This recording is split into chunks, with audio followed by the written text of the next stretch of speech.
Being a gamer isn't about winning or losing. It's about the experiences, the accomplishments, and the moments you'll never forget. The Lone Star Vanguard is the premier gaming community of Texas and home of the official Houston Outlaws supporters group since 2018. Whether you're an esports fan that just wants to stay up to date on local and virtual watch parties, or you're looking for a safe and friendly gaming community, the LSV is the place for you. Join up now at lsv.gg and let's game together.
talk a little bit and then.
Hey everybody, how we all doing?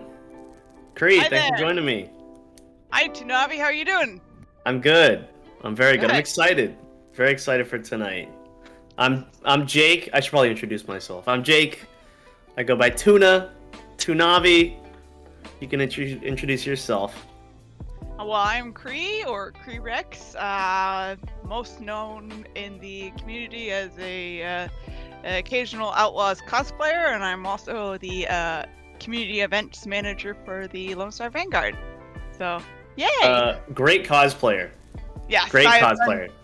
I have done Ash and Widowmaker, both in the Outlaws gear. So yeah. And before we were friends, I walked up to you and said, I need to get my picture with you. Yep. And it took like a whole year, but we finally became friends. Yeah, I've probably taken pictures with so many people, and they don't even know who I am underneath all of the hair and the costumes and the makeup and whatnot. So, So before we get started, I think we have some events we want to talk about real quick. yeah. Cree? So upcoming, we have a joint D&D stream with Checkpoint XP, and including two of the most wanted content creators, Lord Enzo and Bust the Duck. And that will be airing June 1st. We also have the Outlaws Outpost pregame show tomorrow, Saturday, May 29th. Oh my gosh, I don't even know what day it is anymore. There will be prizes. There will be prizes. Yes, and that starts at 1 p.m. at the Outlaws Discord. So if you go to discord.gg/outlaws, you should be able to join. And yeah, we'll definitely have giveaways. We'll have questions for everyone, and it's Good gonna be giveaways. It was like fun full time. capacity. Yeah, it was. Well, that's because we had a limit that we didn't realize. So, Oh. I tried to get in. now- I couldn't even get in. yeah, now we know. Now we know. It should be a 99-person limit, if not unlimited limit. So we won't make that mistake twice. All right, but yeah. let's get into some games. We have the Mighty Ducks. Featuring Bust a Duck from Oh. the Most Wanted content creators. Get Yeah. it? Mighty Ducks. I feel so silly. I didn't get that till just now. This is a freshly made team. This team just spawned. One thing Busted Duck was really evangelizing when he was trying to compete in that Most Wanted competition. He said, have a framed picture of Dante. And before that, I have a framed picture of Dante. Isn't that amazing? Yep. So we're gonna get started. We've got the Mighty Ducks and the Hawks. So the Mighty Ducks, what color are they? Rolling out on the Ball and Winston, it looks like. Okay. All right, so let's get into it. We've got some action on the point. It's gonna unlock in 5 seconds. Noob getting down and dirty on the point. Winston coming up and says, "This is my point."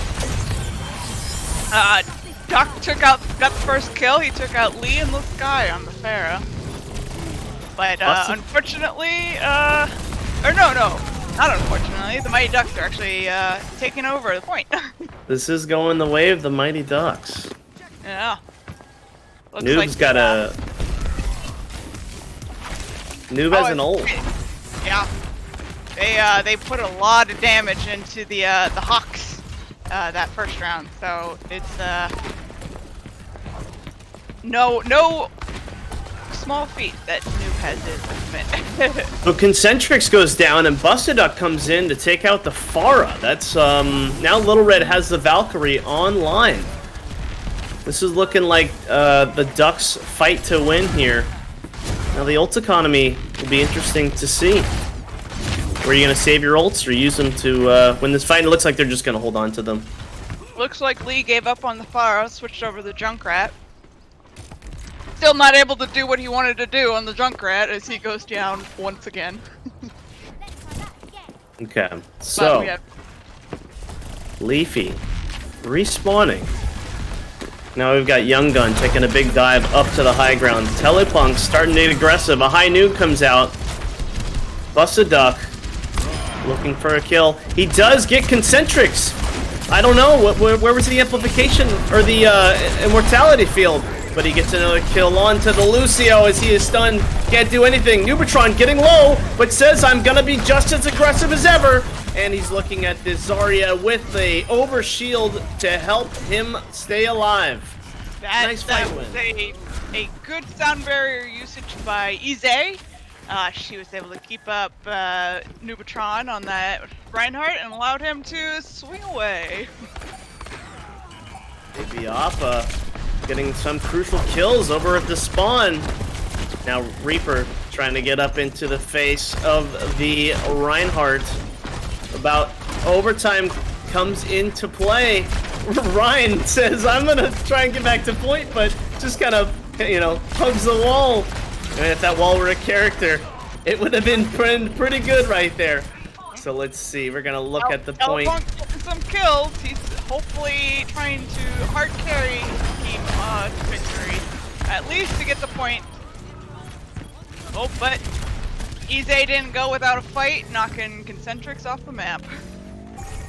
But with that, the Hawks will take over the point. Yeah, looks like the front line got either a miscommunication or what, but I still think it's funny. Totally hugged that wall. Alright, Bustaduck with the high ground, getting aggressive, looking for some headshots. Also Mahogany taking a left flank as they're going to try and take back this point. Concentrix doesn't even seem to know where the damage is coming from, and he goes down to Mahogany's Tracer Bomb. Now Nubitron getting bullied out of contention of the point. They're going to have to go back and regroup. Without their main healer, Trill had to burn through sound barrier, as well as Shakul had to pop the tack visor to hopefully clean up some of those kills. But I think I heard a hammer down. But Noob is dead. He probably hammered down without his team. Yeah, now this ult economy is just looking really good for the Purple Hawks. Well, they're coming up on a Primal Rage. They have the Graviton Surge. They have a Death Blossom. I would be interested to see if they're going to grab Blossom. Hopefully Ize can get her sound barrier online before that happens. Okay, so the immortality field comes out, and so does a high noon. It's gonna take out Leafy. Oh, that's a lot of kills on the Hawks, though. What Leafy did, well, it was Death Blossom Graviton Surge, but they did combo the two, so they were able to use that. But Ize did pop sound barrier, and now does not have it for this last fight. Looks like they will only have mines and pulse bomb coming up on this next fight. Oh, but Ize did get a kill onto Telepunk.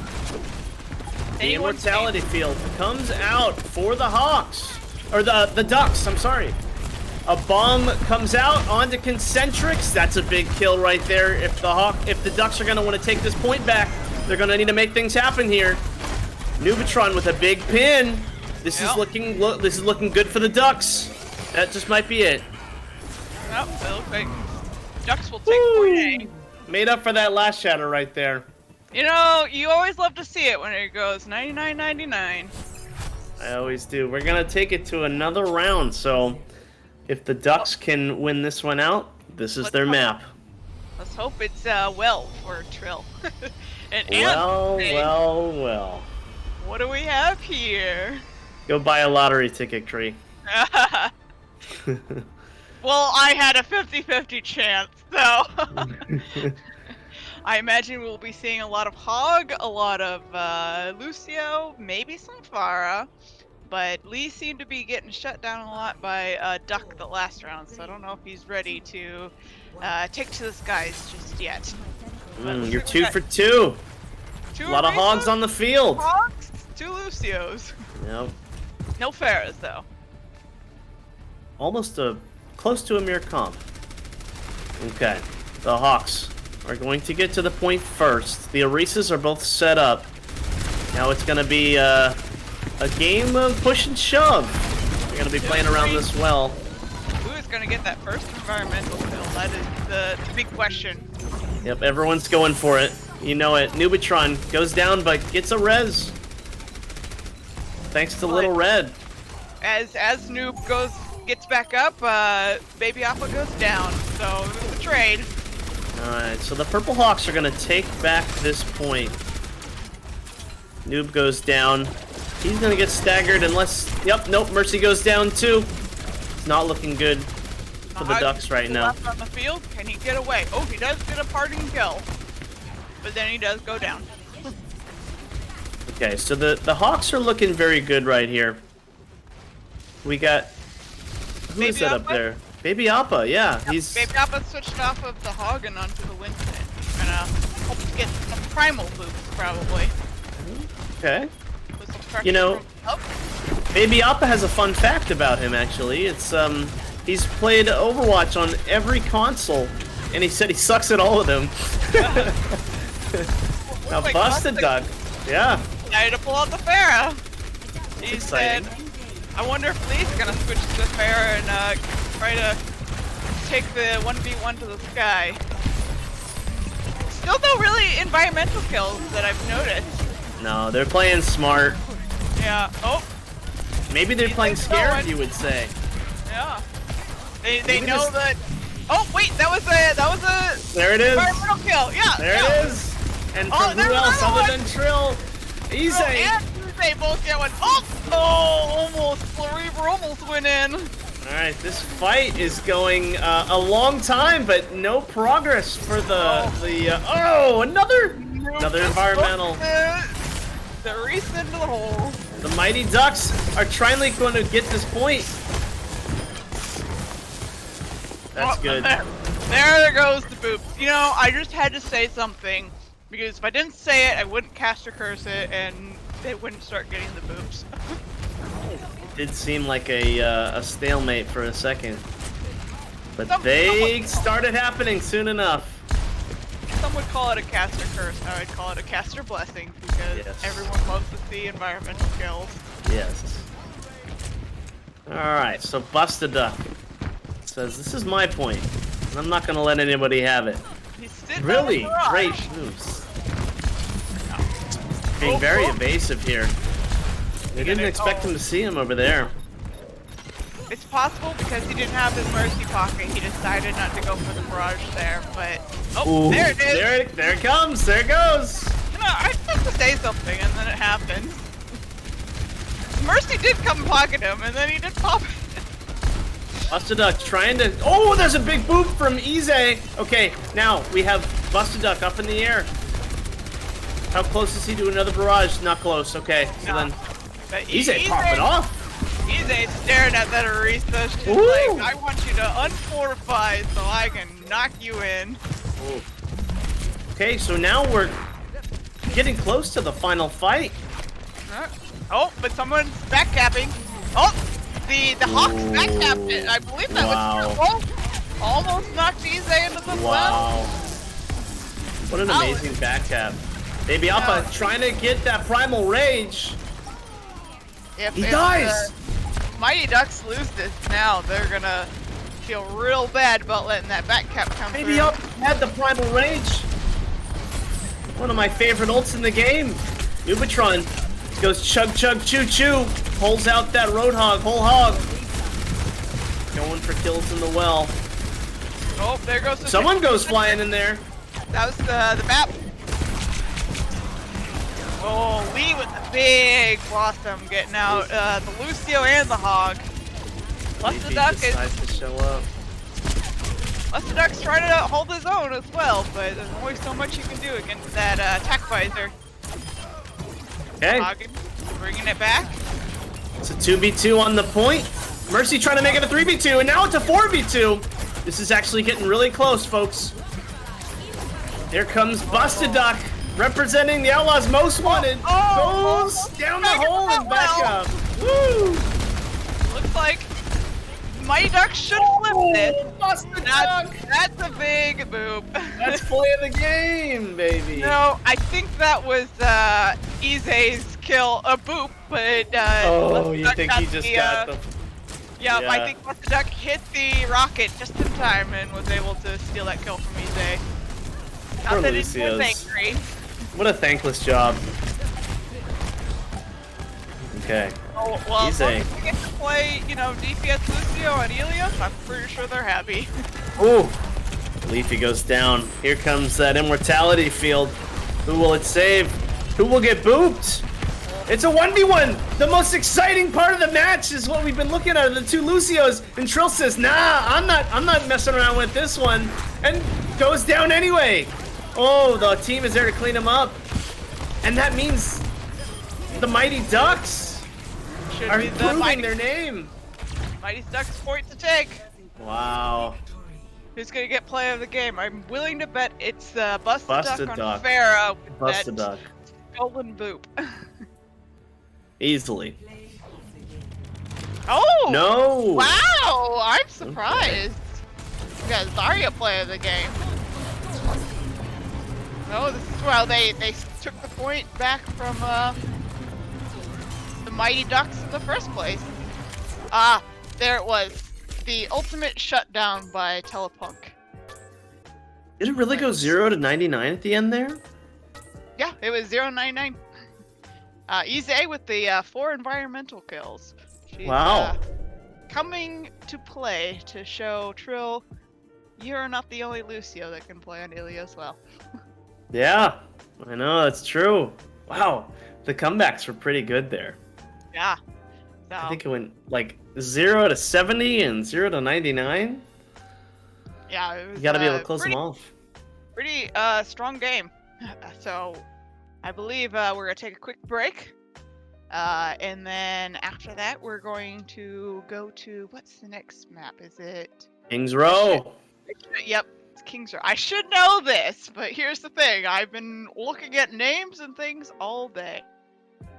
Okay, so, oh man, easy for names. But yes, Kings Row's coming up. What kind of comps do you expect to see here on Kings Row, Tuna? Well, I assume that Noob is going to be on tank, so we're going to see a lot of Ryan and Zarya from that side of things. Oh, that it looks like Ize is going to be playing tank, that Lucio, so... Oh yeah, I think Ize will be playing on the Reinhardt as well, so it'll be a Noob versus Ize, Ryan v Ryan. Okay, Noob has a lot to prove. He said he's been putting a lot of work into his Reinhardt play. So, when we come back from this break, we're going to find out on Kings Row, baby. I heard he tried unbinding a shift button and it didn't work. He was losing more games than he was winning. But, Noobtron just did get a win there, so that's always a good sign. Probably his first. Has been broken. Well, we broke the streak in quick play not too long ago, so I would hope he has a few wins under his belt since the last time he's played Overwatch. He just has under the curse of LSV Pug Nights. So do you want to take a quick break, or are we going to get right into this next one? I think we're getting ready to boot up the next one, and they probably have to move the lobbies around. Looks like we got Puggo coming in. As well as Badger. Nope. Yeah, Badger B came in. Yep, Badger B is in this one. So Legendary. Yeah. The one and only. The one and only Badger B. Badger B. So we got Puggo and Badger B coming in. So it'll be interesting to see what everyone's going to be playing this time around. But yeah, I look forward to it. But speaking of LSV, LSV also has the Outlaws Outpost that airs every Tuesday. So if you like everything and anything about the best Overwatch team in the OWL, come check out the Outlaws Outpost at 7 p.m. on Tuesday nights. A good show. I hear that there's a pretty cool guy that's also on the show. Is this the right direction? Am I pointing in the right direction? Oh, yeah, you No, are. I'm pointing in the wrong direction! No. Yeah, this guy over here. I try to be on it whenever I'm not working, so Yeah. it's fun. It's really fun. That's it. So check it out. We have that going on Tuesdays, and then next Tuesday we have the special D&D campaign airing. It's going to be based off of the train ride into Route 66. So you know that train crash all across Route 66? Yeah. We're going to be on that train. Whoa. Yeah. It'll be fun. We got some Omnics, we got some humans, we got lots of fun stuff to look forward to. Wait, so, that's gonna be a D&D stream? it's gonna be an Overwatch D&D stream.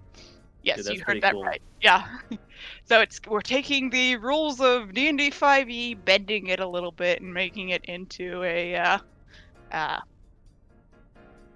modern day D&D.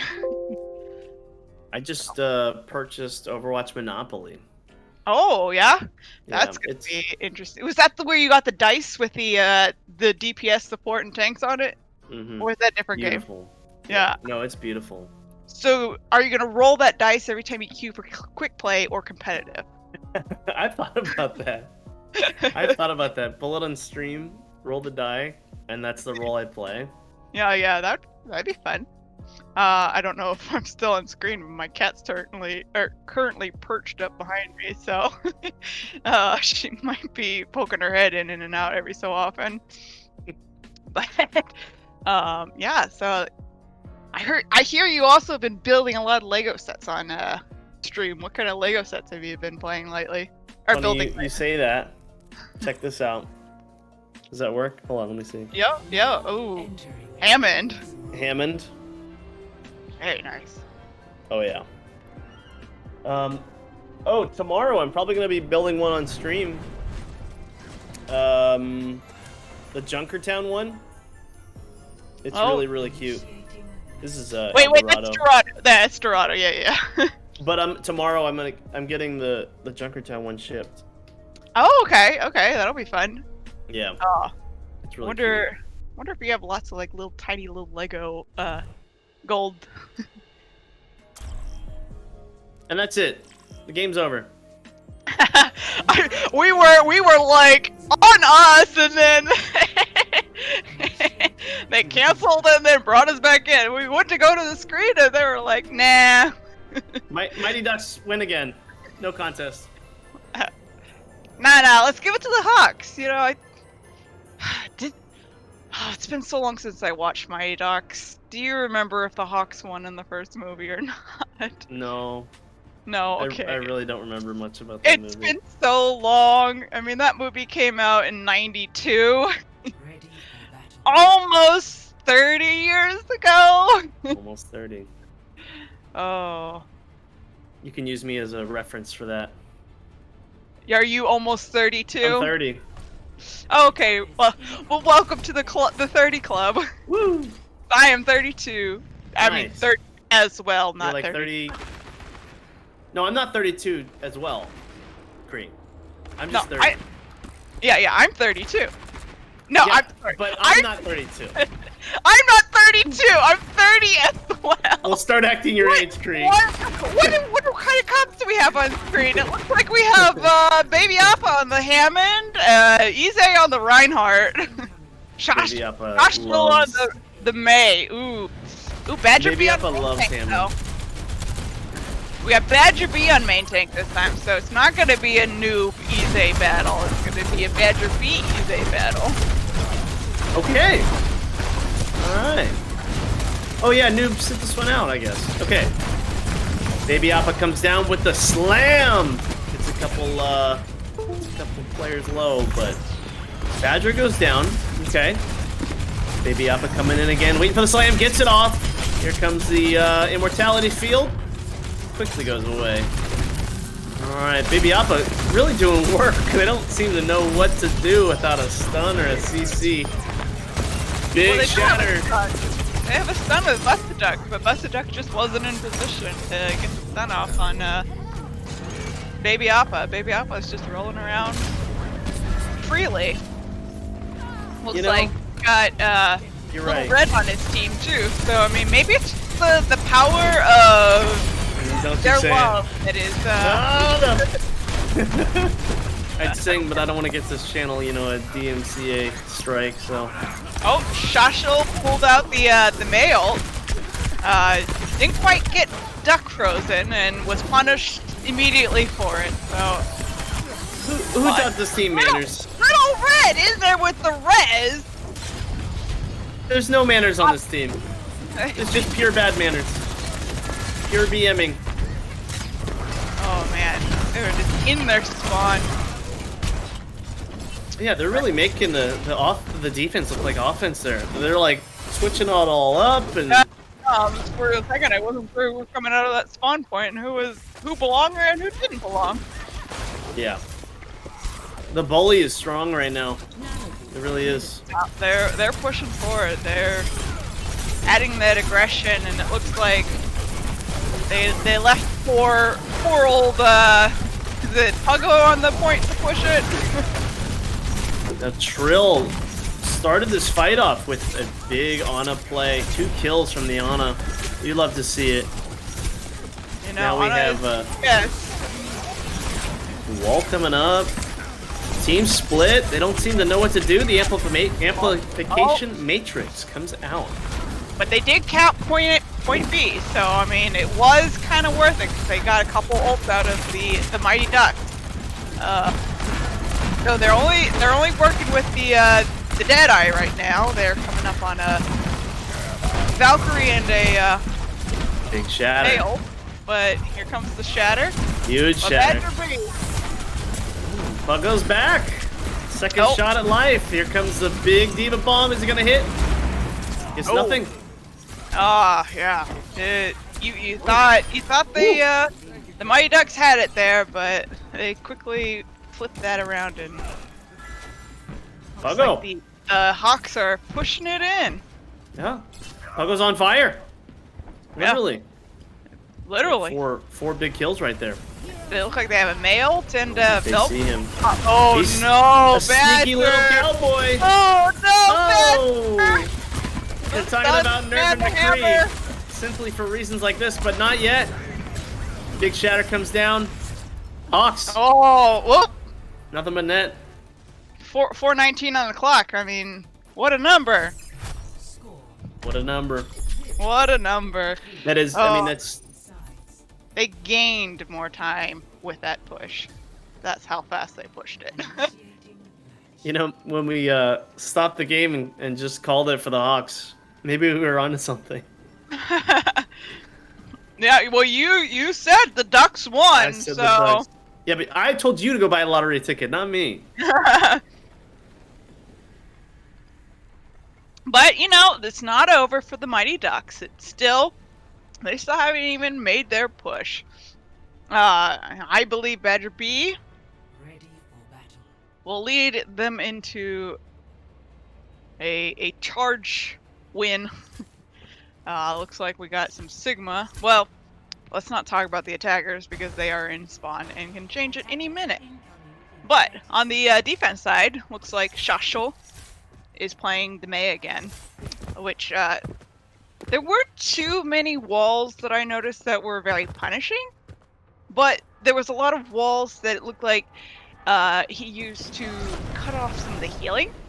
So it wasn't so much like backing someone into a corner, but cutting off line of sight of their supports. which is a very good use of the wall.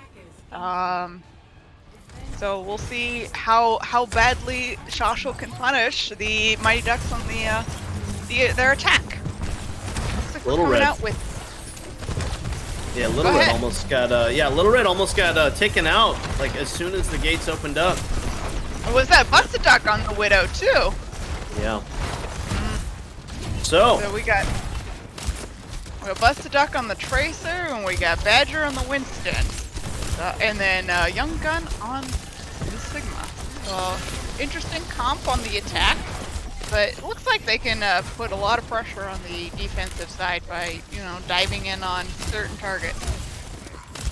Waffles, who's going to be casting later, noticed that Trill on the Ana is popping off, and Waffles is not wrong. Trill has been really exciting. Well, no POV, but I'd like to see more of the Ana. Trill has been really popping off, and one of my favorite characters. And look at this! DPS! No healing for you! There we go. Okay. He is an Ana main. As much as he loves his Lucio, he does play a lot of Ana in competitive. Ana's Lucio my favorite. isn't as effective as maybe the Ana in certain situations, but I guess it Okay. depends on the meta. So the Nano comes out. It's on to Soldier. Soldier's frozen up. This ain't Overwatch 2 yet. You don't get the chance to move around once you're frozen. Telepunk investing heavily into this fight. Oh, same with Ize, popping the Graviton Surge. Ults But everywhere. The DPS have been Big punished shatter. for the Hawk. Ooh, baby Alpha. What a freeze! That Wow. Busted Duck saved his own life by freezing as Baby Appa tried to charge him away. What a fight. Can the Mighty Ducks make it out of spawn and on to the point? That's what I'm thinking. Trill is fighting for his life. And not being punished. Okay. So the Hawks have stabilized. And the Mighty Ducks have no ults to work with. Well, that's not true. They have this Nano for Mahogany. Now they have the male. Now they have a little bit to work with, but on the other end, we got the Zarya Graviton and the Soldier Tac Visor, so The Mighty Ducks are sitting on their DPS ults and a Nano. I'd be interested to see if they're going to use the Nano on the Winston or on the McCree to see if he can get kills faster. Badger's got going down to really 3 low. health. 3 health. I saw it. Yeah. I wouldn't have amazing been that he stayed up. surprised Oh, if it's he sad didn't that get Nanoed. But it's really sad that he wasn't able to do anything after surviving that fight. He went down to 3 health. yeah. And they invested the Mei ults, and unfortunately most of the Mighty Ducks were dead at that point in time. But it looks like we have a flank on the Hawk side. Puggo has the Tac Visor. So it looks like Baby Appa is going to shield Puggo as... Oh, never mind, he's just going in. Okay, so we've got the Mei freeze on the side of the Hawks. Now the Mighty Ducks coming down to their last 10 seconds. Let's see. They're actually getting kills on the board. This might just be the turnaround they needed. I don't think Puggo's anyone still on the Hawks is alive, gonna be able to. Yeah, I think this is just the Mighty Ducks taking the point here. Yeah. Mighty Ducks will get the point, but Puggo still is alive. So I mean, it could have popped off, but looks like he's going to try to retreat back to his team somehow. And Trill goes down with the long walk from spawn. Puggo has the high ground. Telepunk's looking for that fight. Will he be able to do anything, or will Puggo, Obi-Wan Kenobi him? Okay, so a Graviton Surge comes out. Telepunk nowhere near having a Transcendence to save them from it. Badger's gonna hold on. Yeah, he's gonna hold on to his ult. Badger got the kill on Baby Appa, but unfortunately the rest of his team fell in the process. now. He's gonna retreat and hold on to that ult for the next fight. Oh, there it goes. Popping it now. We get to see Busta Duck play Doom. Ooh. Not too Doom. much Doofus playing LSV Pug Night. No. Badger gets very aggressive and kind of dies on his own. Okay. Now the team is walled off, and the May Blizzard comes in. Concentrix goes down. Mahogany goes down. Everybody's going down. You get a respawn. You get a respawn. Big freeze. Big wall. Elfunk unfortunately wished he had that Transcendence there, because that probably would have saved him for that fight. Unfortunately, he's only 80%, so hopefully we'll get it for the end of this fight. And Yeah. Ooh, but Trill and Baby Apple. Oh, Busta Duck Yeah. canceled his punch there somehow, but he did find them. You can tell the comms between Trill and Baby Appa are strong right now. It's a lot of communication of I got your back and you can flank and I'll protect you. I know that Trill is being very, very strong on the comms right now. Oh, I imagine Ize's doing her part as well, because she seems to be getting those bubbles in on Baby Appa whenever he needs them. But oh, Nanoed Badger getting the kill on Baby Appa. Ooh. Mahogany pushing the payload. Let's see, can the Mighty Ducks make it to point B? You know, May's gonna have a freeze, Soldier's gonna have an ult, and Zen is nowhere near having a trans for the Mighty Ducks. I don't see a way that the Mighty Ducks are gonna be able to push through these two ults right here. There's just no way. You can still cancel May's ult. You just have to. Oh, but they're getting off the point. Oh, they just walked away from the point. That's okay. Even while you're contesting, it was hopeless. But they got half the team wiped without those two ults I was talking about. So the Hawks weren't happy about the loss of the Mighty Ducks, so they decided to bring it back and see about exacting their revenge. it does even up the score for the games tonight. Yep. So I'm not mad about it. one for the Ducks and one for the Hawks. And those were both two pretty commanding wins. They, close fights, but at the end of the day, it went 2-0 for the Mighty Ducks on Ilios. And the Hawks just totally dominated on Kings Row. 3-1. Yeah. But yeah, we'll see. Oh, it looks like Nubitron's getting back in for this next match. Ah, the secret weapon. And this will be our last game we're casting together tonight. Yep, this will be the last game before the next set of games. And that's when you'll see Waffles and Nubitron, right? Or is it Stidle? I think I'm playing in the game after this. Oh, I meant who's casting after this? Is it? Oh yeah, Waffle and Nubitron. That's right.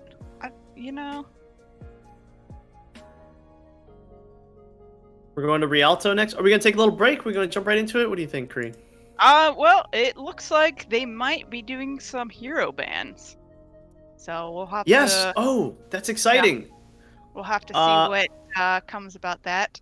I was hoping we could do, I would like to feel like an Overwatch League player if only for a moment, but I was hoping we could match the Overwatch League's bans. I think they're going to do map-based pick'ems. So if we're going to Rialto next, who would you want to pick to be banned on Rialto? Tuna? I'd probably ban like Hog or Widow, maybe Hog, Baptiste. Widow? Baptiste? One of those three. No, maybe McCree. Maybe McCree. I'd probably ban McCree because he's so powerful right now. Yeah. Well, I guess it depends on who's on your McCree. You can't click the head. Yeah. Well, I mean, some McCrees are just really good with their flashbang and, can cause people to rage induce in the game. uh, I can certainly attest to the numerous times where I've been flashbang, fan the hammer, and yeah, not Well, that's fun. beautiful. The way we have the maps laid out. Gorgeous. Random Monkey with a great idea in chat. Ban all the heroes. Oh, okay. That sounds like a wonderful plan. Thanks for tuning in, guys. All the heroes are banned. What would But, you do? yeah, Just no. like role play? Oh, do you do a D&D Overwatch themed role play? Of course. I mean, that's what it is. It's D&D based Overwatch roleplay. Going down the train of Route 66 trying to deliver a package.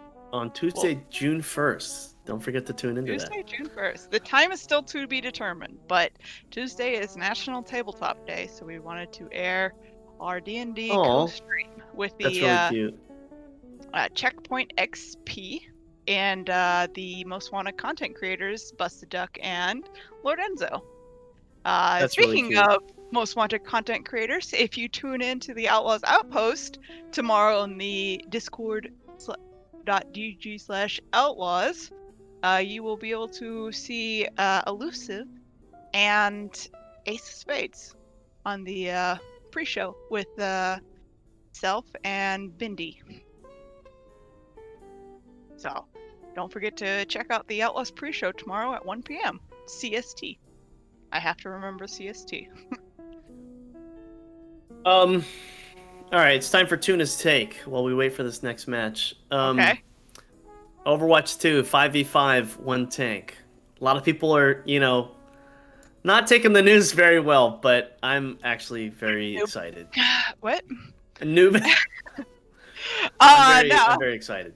I'm with you. I'm not in the boat where I hate it, but I'm also not in the boat where I love it. I'm kind of like, I need to play it, to test it out, do my own thing. I play support mostly, so I don't think it really affects me so much, but it would be nice to make sure that it's balanced with the one tank, and then I would like to see DPS get more action. But as an honor player, I would like having tanks because they're easier to hit. True. The philosophy behind it, I really like. Make the tanks more fun, and make the game more easy to understand.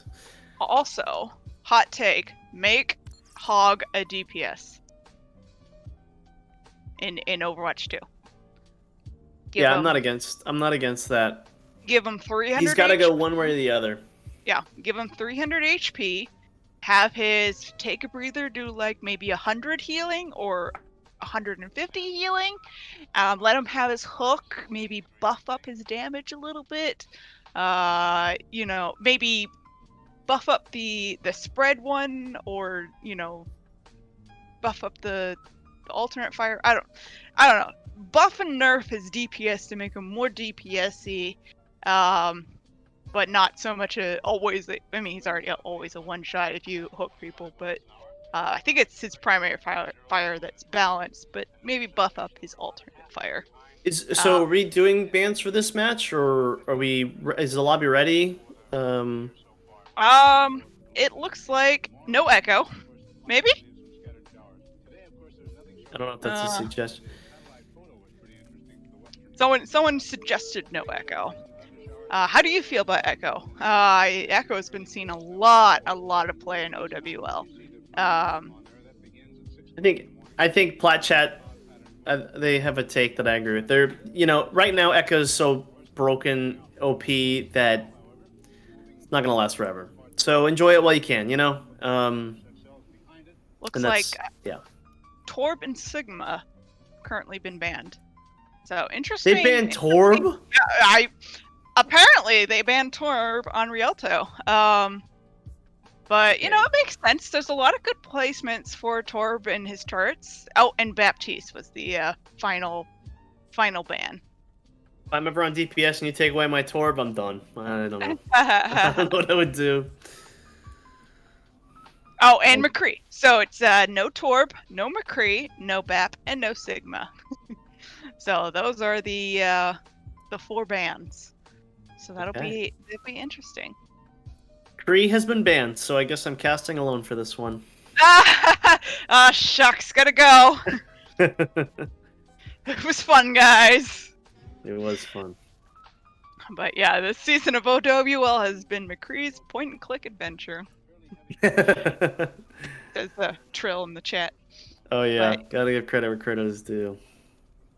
That's funny. Yeah, so that'll be interesting. You actually did call it with the no BAP and then the no Kree, but you know no one saw the Torb and the Sigma coming.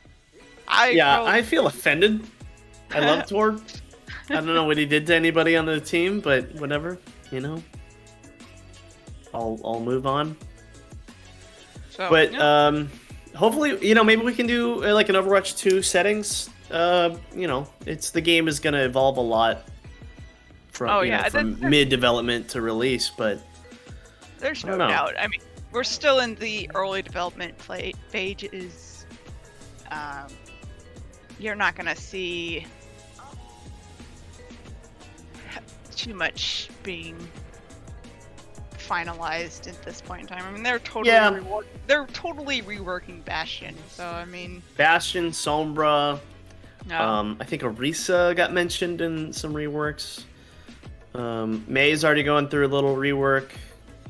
We're just, you know, tuned down. There's still a lot more to come. So there's no I'm rush. all for it. I'm excited. I think because when you launched Overwatch in 2016, it was designed around, you know, have fun and quick play with your friends, and you know nothing's really balanced. Just do whatever you would like. You know, 6 Winstons. You know, 2 Lucios, 4 Winstons. When Overwatch developed, you know, 5 years ago, it was play whatever you want. Let's have, you know, six monkeys. You know, 6 divas. Oh, remember that day? You know, the one I hated the most was 6 Torbjorns. I played on console back then, and Torbjorn was just OP. Yeah, I beat a Torbjorn defense on Hanamura, and it was like the most proud moment of my life. It was all Torbs, and we beat him. It was beautiful. Let's get into it. Trill, swapping roles once again. Going to be on Widowmaker. Let's see. Lee's coming out on the Pharah though, so. Huh. Can Trill take out Lee? No avail. Oh, easy. Going for some anti-air. Okay. The flank on the left. This is going to be the Purple Hawks. Point to push. It looks like we got Busted Duck and Mahogany on tanks. And Nubatron on support. So this is interesting swapping of roles. Badger B on the Tracers. Looking to maybe 1v1 Easy at some point. Yeah. Noob turning a new leaf. I'm proud of him. Busted Duck got really low. He likes playing that Pharah as well. But yeah, Busted Duck was doing his competitive placements earlier, and you know, competitive never changes. So you know what else never changes? What's War. that? War never changes. And you know what else never changes? Winston and Tracer. Winston and Tracer are the 2 heroes in Overwatch that have seen the least amount of changes. And for good reasons. They're very balanced characters, and people love them just the way they are. Now, right now with Shashel on the Winston and doing a lot of work as Hammond comes in for the cleanup. Not done yet. Hammond trying to take out the Steva. 3. Take over. Okay, let's see. Looks like Mahogany got demacked, and fortunately that is probably it for their push for the Mighty Ducks. There goes a nano on the Winston. On both Winstons got nanoed in that fight. To say. Baby Appa. Baby Appa's really working on his Hammond. He looks really good today. He's got those minefields, so let's see where he's looking to place those. This is incredible. I've never seen him do anything like this. Oh, there it is. What a He's really been practicing. Busted Duck was forced to pop the primal in order to stay alive. Baby Appa with 11! Yes! Oh! The Diva just wasn't enough to finish him off. She just doesn't do enough, like, long-range damage to take away that last 15 HP. But it looks like the Hawks. Yeah, Hawks are getting low. Oh. The Ducks look strong. That bubble seemed to have saved her from the bomb. Yeah. It was lucky preemptive placement. Unlucky for Vaughn when he launched it in. It just wasn't quite enough the distance he needed it. But it looks like Ize's getting some kills, punching the fair out of the sky. I mean, what a play. But both Mercies get a res in. Noob's back for the Mighty Ducks, and Shasho is back for the Hawks. What a name to say. I asked him earlier how he said his name, and I was like, that is quite the mouthful, sir. He said that's the point. Still better than having to cast the game with Poco and Pokpo. Oh, true. Or KSP and KSF. I was gonna say, Sace Mamone. Sace Mamone. That was hard because, yeah. Yeah. I was like, Cease Mammon? It was a rough day. Sea Salmon. Sea Salmon, that was it. But it looks like Busted Duck's got the primal up online. Stidle popping mines on the point, but not really able to push it because his team's not quite there to back him up. Yeah. And he goes down. Back to spawn to reset. Ooh, Badger with the nano. Oh, what a sleep on the Tracer! Oh, unfortunately, Duck was there to wake him up. Oh, big bomb? Kinda. I'll take it. The Ana went down before the bomb went off, but he did get the ash in the process, so. But now Busted Duck can get really aggressive because he has a primal. He's got a ticket out of a lost fight, and he's getting a little low here. Is he gonna dive? Is he gonna commit? I would. I know I would. Got the Mercy pocket. Oh, there it is. Everybody's going primal. If you're listening in the fight, you're going primal right now. A primal party, as you would say. Primal party. Looks Busted like Duck, 60 health. Gets out. Can he get the heals he needs to stay alive? He does.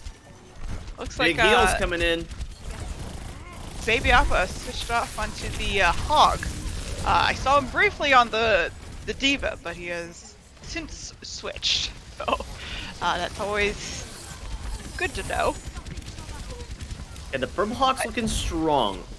The Mighty Ducks, the green Mighty Ducks going down. Buster Duck out. Telepunk down. Ize down. The Hawks are just going to push this point to point 3. Oh, are they staggering Mahogany on the Baby Diva? Oh, I just saw him getting bullied in the background. It's unlucky. But he did get a kill on his way out. Unfortunately, it's just not enough to reset the fight because the Hawks do respawn right in that corner, so. They're still staggering. Noob and Trill are respawning after a lost fight. Yep. Badger Beast got the pulse bomb. Oh! Can't use it though. What a hook by Busted Duck. And Mahogany gets the Diva kill on Little Red. Hawks are crumbling. Like the Hawks are without their supports right now. This is an opportunity for the Mighty Ducks. No. Mahogany gets taken out during that fight, but I mean, but here goes Baby Appa with the whole hog. Might have been kind of a waste. It was a lost fight, but you know, sometimes it happens. Maybe he's switching? Nope, not switching. I kind of wish Mahogany would have gone for the remake kill. He did get res. So it would have been nice to see him try to go for that remake kill, but I also Sneaky little Tracer. Busted Up getting really low. Everyone's focused on the healers. The damage. Misses the hook. He's at full health. There's a bob somewhere out on the field. But I don't quite see where any of the bobs ended up, so... Whew. Oh man, Busted Duck has the nano. That's scary. He's close to getting his whole hog. Oh, Ryan dropped his shield just at the last second. Anti- When it got hooked, but wasn't quite enough to get the kill because he had to reload. He got a very unfortunate or he couldn't be healed by any of his teammates. No. And he was so close to getting the primal. The Mighty Ducks held for a good portion of the time, and then the Hawks were able to win that fight, and the Mighty Ducks have one last chance to flip the point. Nubatron is down early though, but they are traded with Badger. Busted Duck goes down. Jill's getting some kills on the Doomfist. Yeah, seems that Leafy evaded the whole hog. Drill on the Doomfist was able to get 3, but is it quite enough? Ize is trying to do her best to pull back the fight. Noob's going in deep. He is on that point, contesting it. Probably not where the honor should be, but you know what? He's doing what he can to keep that payload from moving forward. Little Red is back, Telepunk is back in the fight. Little Red has been here this entire time, but Trill does get the punch on Little Red, so Lee invested the Death Blossom, got a couple kills. Hawks are getting a little more kills, but you know, Ducks still have spawn advantage, so they're just trickling out one by one. Leafy looking really good right now. Get that Death Blossom going, dodges the Pulse Bomb, stays alive. Leafy looking like a day and night performance from before. That was big. That was really big. And now there's no win condition at the point 3 aside from getting it all the way for the Mighty Ducks. Yep, the Mighty Ducks have to push it all the way for it to go into extra rounds and hopefully get the dub. Fortunately, they have yet to attack. So let's see if the Mighty Ducks can do a little more this time around. Yeah, I just want to talk about Baby Appa's Hammond performance. He's learning that tech and able to get around pretty well with the I feel like Hammond. it was just yesterday. He was like, you know, I really like ball. I think ball's kind of fun. I'm gonna start playing ball a little more. And yeah, now he's doing things I've got the Hammond Lego. I've got the Hammond plush behind me. I like Hammond a whole lot. I think he's a lot of fun to play. But Winston's Sheetal's doing things out there that, you know, I've never done in my whole career. He flips like under the awning and goes over the overpass, slams down on the roof, but it actually connects with the ground below, drops mines. That was some really cool stuff, and that was just one of the few things he did that was really cool. For those just tuning in, Baby Appa is also Untitled24 in our Discord. So if you are unfamiliar with who Baby Appa is, that is Untitled24. Yeah, I called him a couple. He's got a lot of names, I guess. And I call him everyone but his gamer tag in this current match. Thank you for that. Big anti-nade. Oh, who was that? That must have been Cryptographer. He's a new player in the lobby. Making a name for himself if he could do more like that. Showing that he did show up to play. Or True. was unaware at first that he was in the game, but you know what? Now he's in it.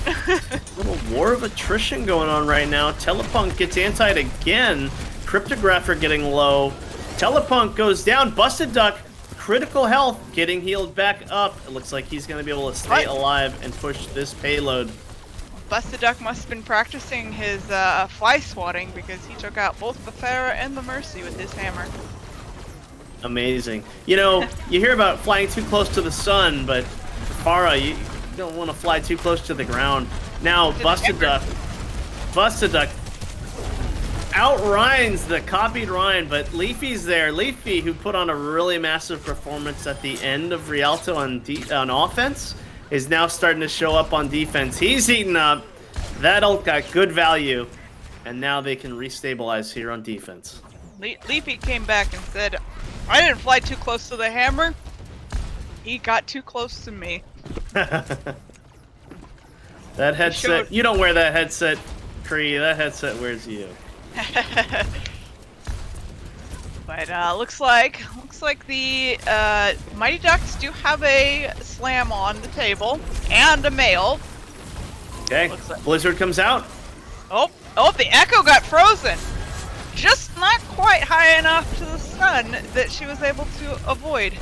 And now that Lucio beat drop saves Busta Duck, who really had no business being alive in that fight.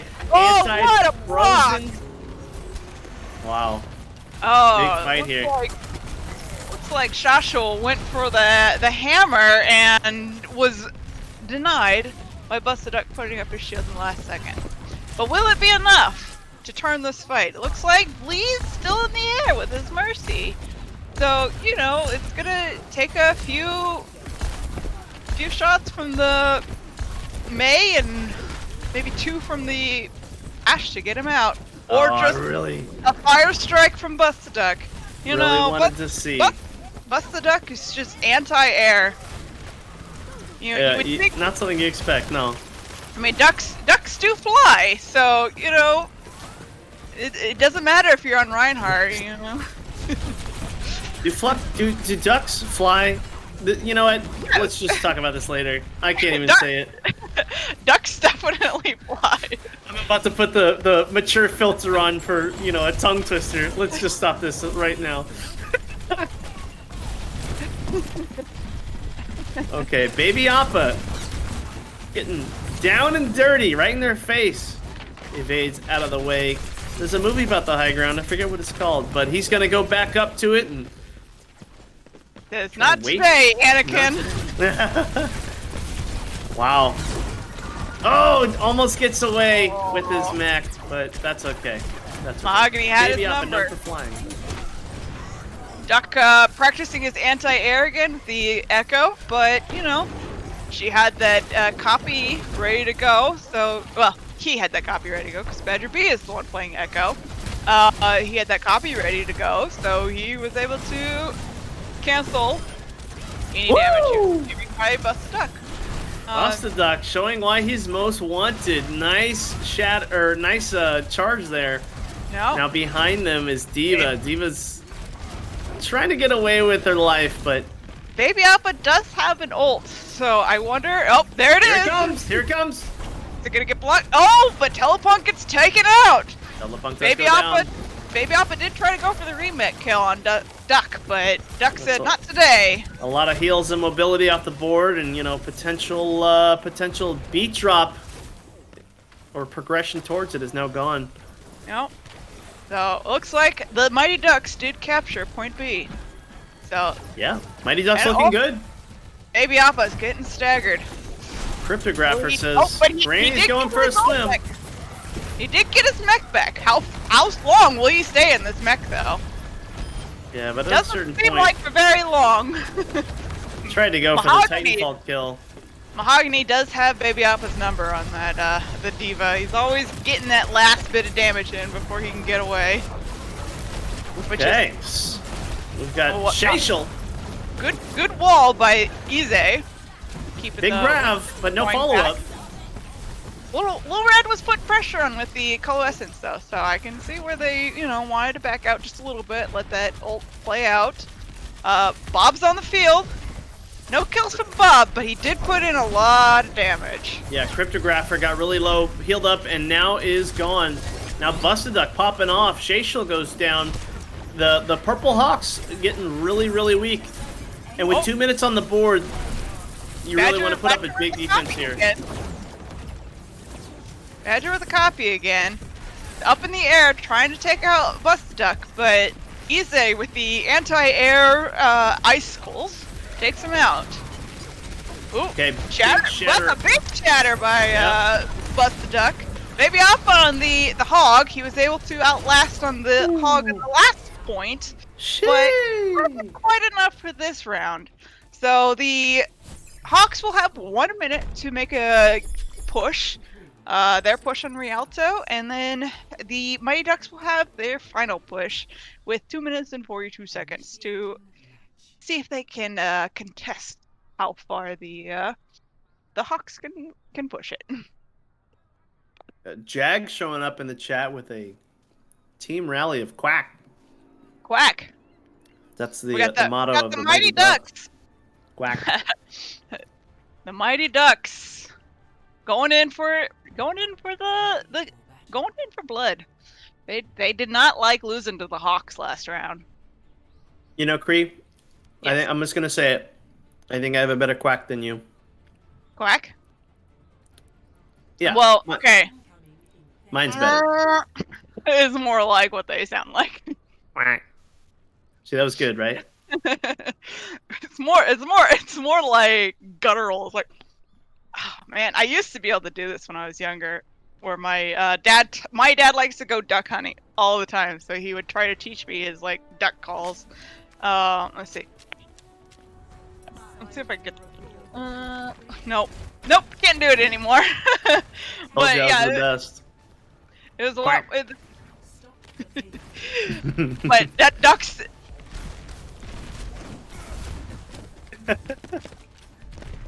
Well, Busted Duck on defense was looking really strong. Badger taking out Nubatron. Moira, that's a lot of healing off the field right now. Ize getting really aggressive as Doom. Looking for the healers, backs out. Let's see, we got Ize on the Doomfist, so we got some Doomfist play. Woo! Oh, first the grab for. I saw that coming a mile away, baby. Ize goes down, but not without, making a big impact on the match. Yeah. 10 seconds remaining. The Alright, Hawks are going to be looking to push this as far as possible because they know they got a big challenge ahead of themselves on defense. Trill goes down. That's a big move for the Hawks. Badger's getting close on his dragons, and Shashel's getting close on a hammer. So let's see, will they be able to get out their ults fast enough? There's the shatter! It's huge! Oh, Telepunk had Telepunk had the sound barrier, just wasn't able to pop it fast enough. Oh, Ize getting quick. through, but not quite enough. The Hawks are looking like they're gonna take point A. This is really exciting because this was going to be an uphill battle for them if they got stuff there. It wasn't looking good, to say the least. Oh, and what really opened it up, off the map. What really opened it up was Badger's kill onto the Moira in Nubatron.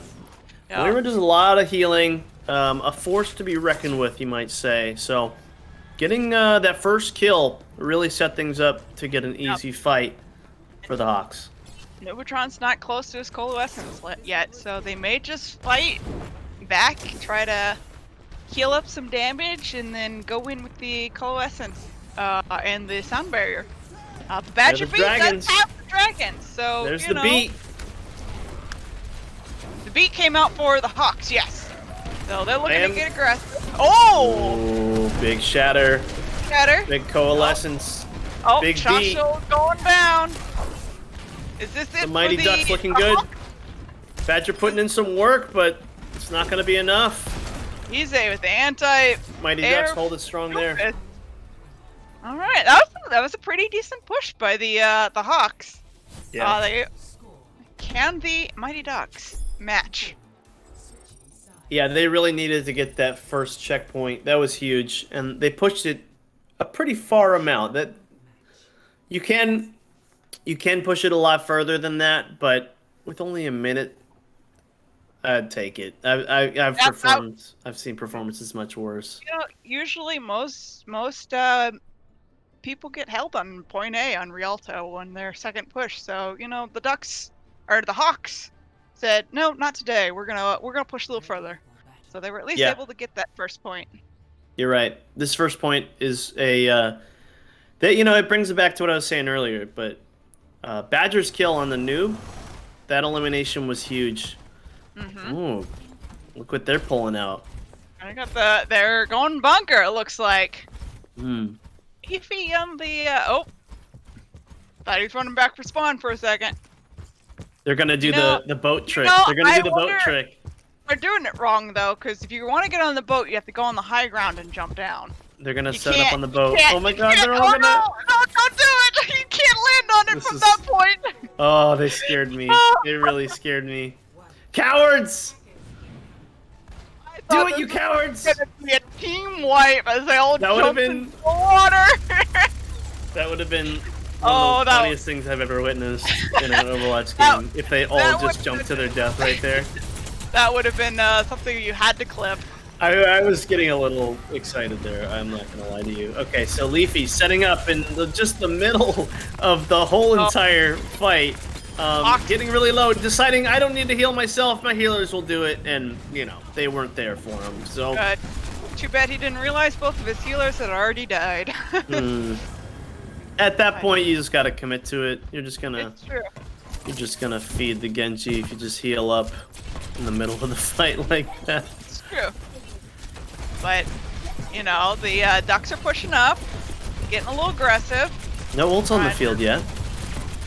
Badger on the Pharah now. Oh, Cryptographer going low. Oh, but he gets the sleep on the Diva. Will the Bastion turn around and be able to help the Mecher? Bust the duck. Duck with Nice the kill there. Firefly kill on the Hog. But What happened to the res? it didn't get rezzed. The I res never wonder, came off. I wonder if the Mercy got a little too far away. Leafy doing what he does best, playing that Pharah. He's getting wild on it. That's Badger B. That's Badger! Whoa! Thank you. What would I do without you? Leafy's still on the Bastion. Joe You know- getting low on the Genji, but Badger taking him out. That's just a testament to how good Leafy was on Pharah earlier. But yes, he's still on the Bastion. Leafy is our resident fire player, Yeah. but Badger's taking over the reins for now. He said, "I'm not gonna let the duck take me out of the sky." Nope. I'll quack to that, brother. But Badger B does get the kill on Baby Diva, so they do not have a Diva on the field to help, you know, absorb some of this damage from the Bastion. Oh, but Little Red does go down. Yeah, Little Red does go down. The Nano comes out onto Badger. He's No. trying to. They're hiding from him. Yeah, They're really I hiding from him. They probably know Badger has his ultimate, and He's don't hiding want from anything to me. do with it. I don't even know where Pharah is. Okay, now I see. Pharah going Little for a Red- right flank. Little Red coming back from spawn. Baby Appa getting the kill on teleport. There's the action. Whoa! What an attempted slam, but it looks like Nubatron's going for the big Diva bomb on the Mercy. Yep. Well, looks like the Ducks are investing a lot of ults in this. I don't know They if need to. It's do or die. it's true, but it looked like they were winning the fight without some of the ults. So you know, just dashed away. That's all he needed. Trill once again showing he can be anti-air, even as Genji. But Trill This is coming it. This across Mercy needs to stay Trill, alive. going for the Mercy, trying to take her out, but will he be able to... Oh, there he goes! Got the melee Goes on down. her. They're getting Let's close see. to. This is gonna come down to the wire here. Yep, They're they got pushing this 2 payload. people on the point, 3 people, so they're pushing it as fast as they can, but Badger does take out Ize. So, it's... Leafy can. Yeah, if Leafy can get set up here, it's game over. He gets set up. Oh, but the deflect comes in. Leafy realizes it's not a good idea. No! The Diva absorbed all the bullets, otherwise he would have gotten the deflect kill. Wow. Oh, that was unlucky, but you know what? It's okay. Busted Duck's still showing that ducks do fly. Wow. Mighty Ducks take it. Yeah, so Mighty Ducks up 2-1 against their arch rival, the Hawks. But I think this is the end of our reign. Tuna, It's been an honor. it has been a great honor. Looks like Leafy got the play of the game as Farah. Easy, looking much. Yeah. Look at all those eliminations. Telepunk, that's a lot of healing. Busted Duck, pushing that payload. But thank you, everyone, for tuning in. I believe we are going to take a quick break before we start up the next round of matches and get our next 2 casters in here. So Thank you, everybody. It was an honor.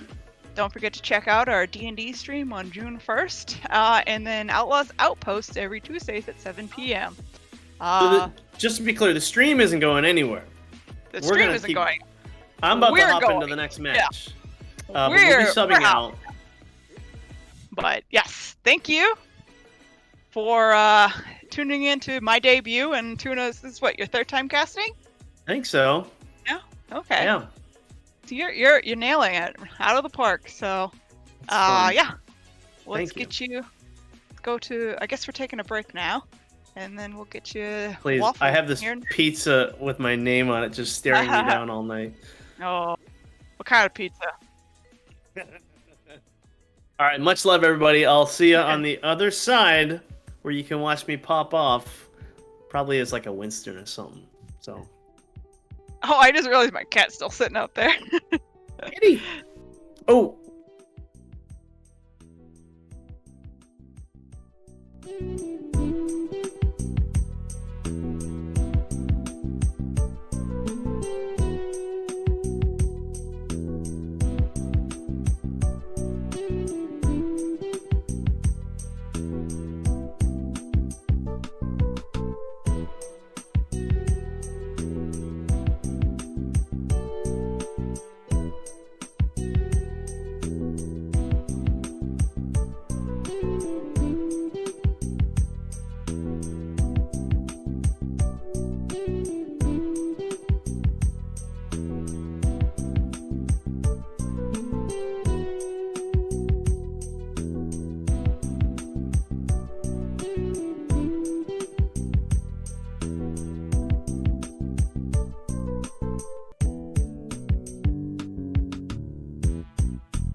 Being a gamer isn't about winning or losing.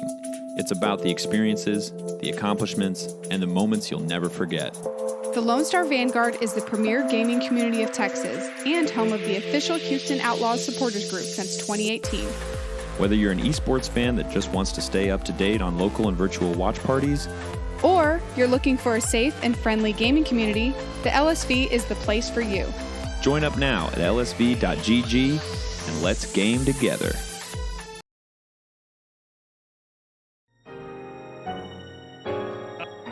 Noob here. How's everyone doing? I am here joined by the lovely Waffles for Sid, who is going to be carrying me throughout this cast. Hey, how's it going? Thanks for hanging out with us tonight. Hey, thank you so much for having me.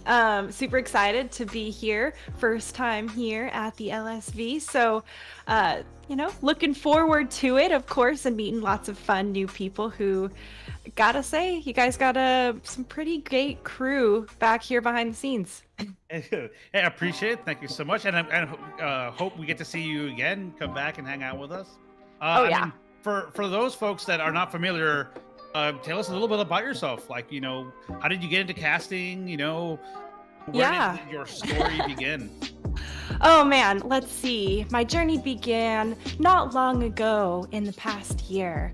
I've only been casting for just a bit under a year, actually. One of my best friends and I, we both live here on the West Coast, and we, worked together, thought about trying to become a casting duo, or at least dabble a little bit in the area. And pretty much once I started it, I fell in love with it. I come from a pretty competitive athletic swimming and water polo background. And so finding something that I was really excited to be passionate and driven about and, really grind and get better at a skill I enjoy has just been so fantastic and exciting. And honestly, this past year has been such a fantastic journey as far as growing and learning, and there's always room to improve. Yeah, no, we were just talking about how Overwatch is such a complicated game to go ahead and cast, right? Which, I think is a good transition period with how, how there's so much going on the screen. And just recently we had the announcement that shook the Overwatch community, right? It's going from 6v6 to 5v5. How do you feel that about that as a caster? Do you feel like that's gonna help you out, or what? I want to have your thoughts on that. Well, so I guess as a caster, less people means less statistics to track, right? So that's 2 less ultimates technically, and 6 less abilities to kind of keep your eye on and aware of. But that also goes for the players as well. I think that the changes to 1 tank there's so many unknowns and so many variables to really make a strong, educated guess on what that's going to be like. Overwatch has had no new content character-wise for quite a long time, and seeing that they've dropped 5v5 instead for Overwatch 2 really made me think that the devs have been doing a lot of time rebalancing the game around that and putting their work into that. So, I guess not as surprising that content is much harder to produce for the old game. Not to mention the audio and visual. When Overwatch is able to be in VR, it's going to be beautiful. Yeah. Oh, man, that Monte Carlo map has me just jaw to the ground. Just jaw to the floor. The sound will be so immersive. It'll feel like you're shooting the gun visually when you're looking through the set. I honestly think that's part of I really hope that's some of the future thoughts of the dev team way down the line. Right, Ready Player One style. Yeah. It's we're gonna get there, right? We're gonna get there. Soon honestly, enough? I can't wait. Yes, I love the Overwatch references during the Ready Player One movie with trailer running out. With Tracer running out there. That was Any really gamer has an Easter egg in there. Yeah. It was just, and I love that they did modernize that movie a bit too. Didn't keep it so, quote unquote old school. They definitely threw in a bit of spice. Yeah. And here, since we're talking about trying out new things and what's new to Overwatch, we got some more hero bands this time around, right? We got man. If I'm not mistaken, I do believe we have no Ryan, no Zen. Ryan, Genji, Tracer, Ana. Man, a lot of the carry heroes are out of the loop here. So if we're doing any flanking, it's gonna be Sombra. Which I really love the Sombra, I have to say. In a game where everybody's special and that's what makes you unique and powerful, having that stripped from you, pretty much, caught with your pants down, more or less. A lot of folks talk about how man, I hate Sombra. Yes, she's a nuisance, but that's the role, right? It's to disrupt the game. I think that if you have good communication, clear comms, you have a good off tank or your DPS that is watching those corners, constantly spamming a choke where she's gonna come from, is really all you really need, right? And just obviously studying the map, having good communication is gonna counter that.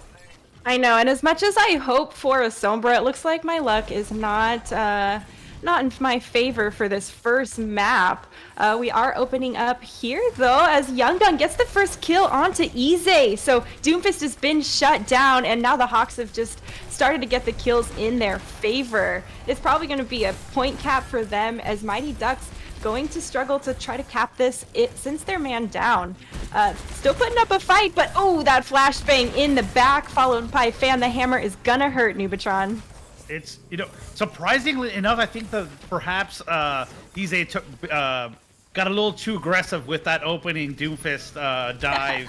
It didn't wait for the team, and here clearly it's not paying off. But interesting compositions. You are seeing a lot of Orisa Sigma in Overwatch right now, and again, with the double bubble over on the other side, it's going to be interesting. But here, clearly, like the Doomfist has to wait for dive from their Winston, right? And so it's all about patience coming over from the Dream Team. Totally. I'm sure most of us supports out there are familiar with the Doomfist who dives in quick with no reinforcements occasionally. But Ize here has that Meteor Strike online, looking for a victim, and goes for that Coalescing Moira. She is in that vulnerable state, but just is able to fade away in the nick of time. Tsunavi finishes her off, though, at the cost of their life. Looking tough as Mighty Ducks going ahead and backing off again. Ize getting aggressive. That Doomfist punch is successful. High risk, high reward. Taking down Young Gun's going to be a big stun off the board, but still tough fight coming through from Mighty Ducks as they are losing members, and it's still a bit of a trickle. Yeah, the Mighty Ducks do a great job of just absorbing the pressure, right? So you're seeing their opposing team with Apollo making the dive, but it seems like the communication there with his DPS isn't quite there. And it makes you wonder if perhaps the Brig is not the right choice here, as she is not able to get in there, brawl it out with the Doom and the Soldier. So perhaps, well, as I say that, they're turning it around. Yeah, Busted Duck has actually been surviving for quite a long time.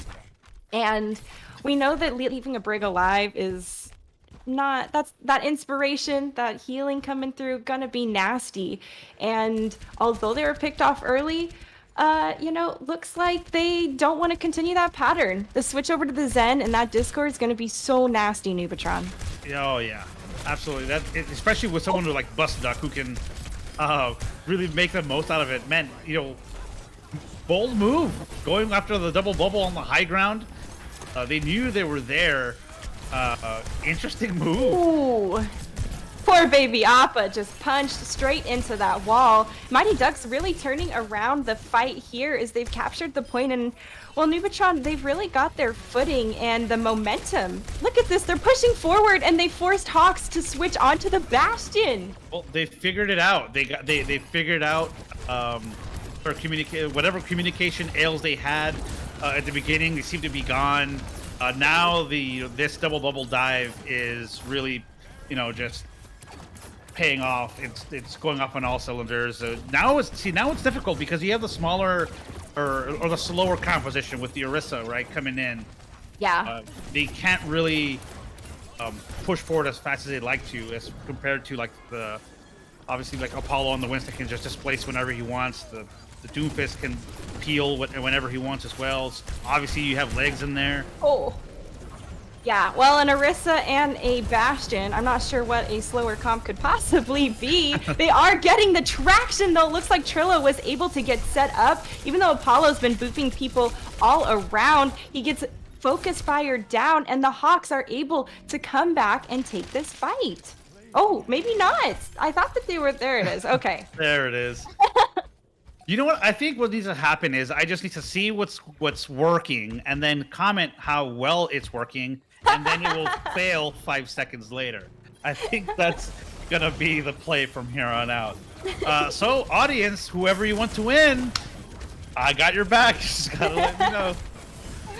It's going to be a scrappy fight here, though. OT bar has been triggered. Telepunk taking on the duel to a fellow tank. Does miss that boulder and gets swung around from behind as he gets very, very low. Manages to find Tsunavi just on the edge of that gravitic flux, and then continues to take down members of Mighty Ducks. It's going to be a point cap for the Hawks, but that was a very close fight at 95 to 100%. They had Telly popping off the tail end of that fight there, really exerting his dominance on that Sigma. But that was a great even, balanced first round. You love to see it. There wasn't.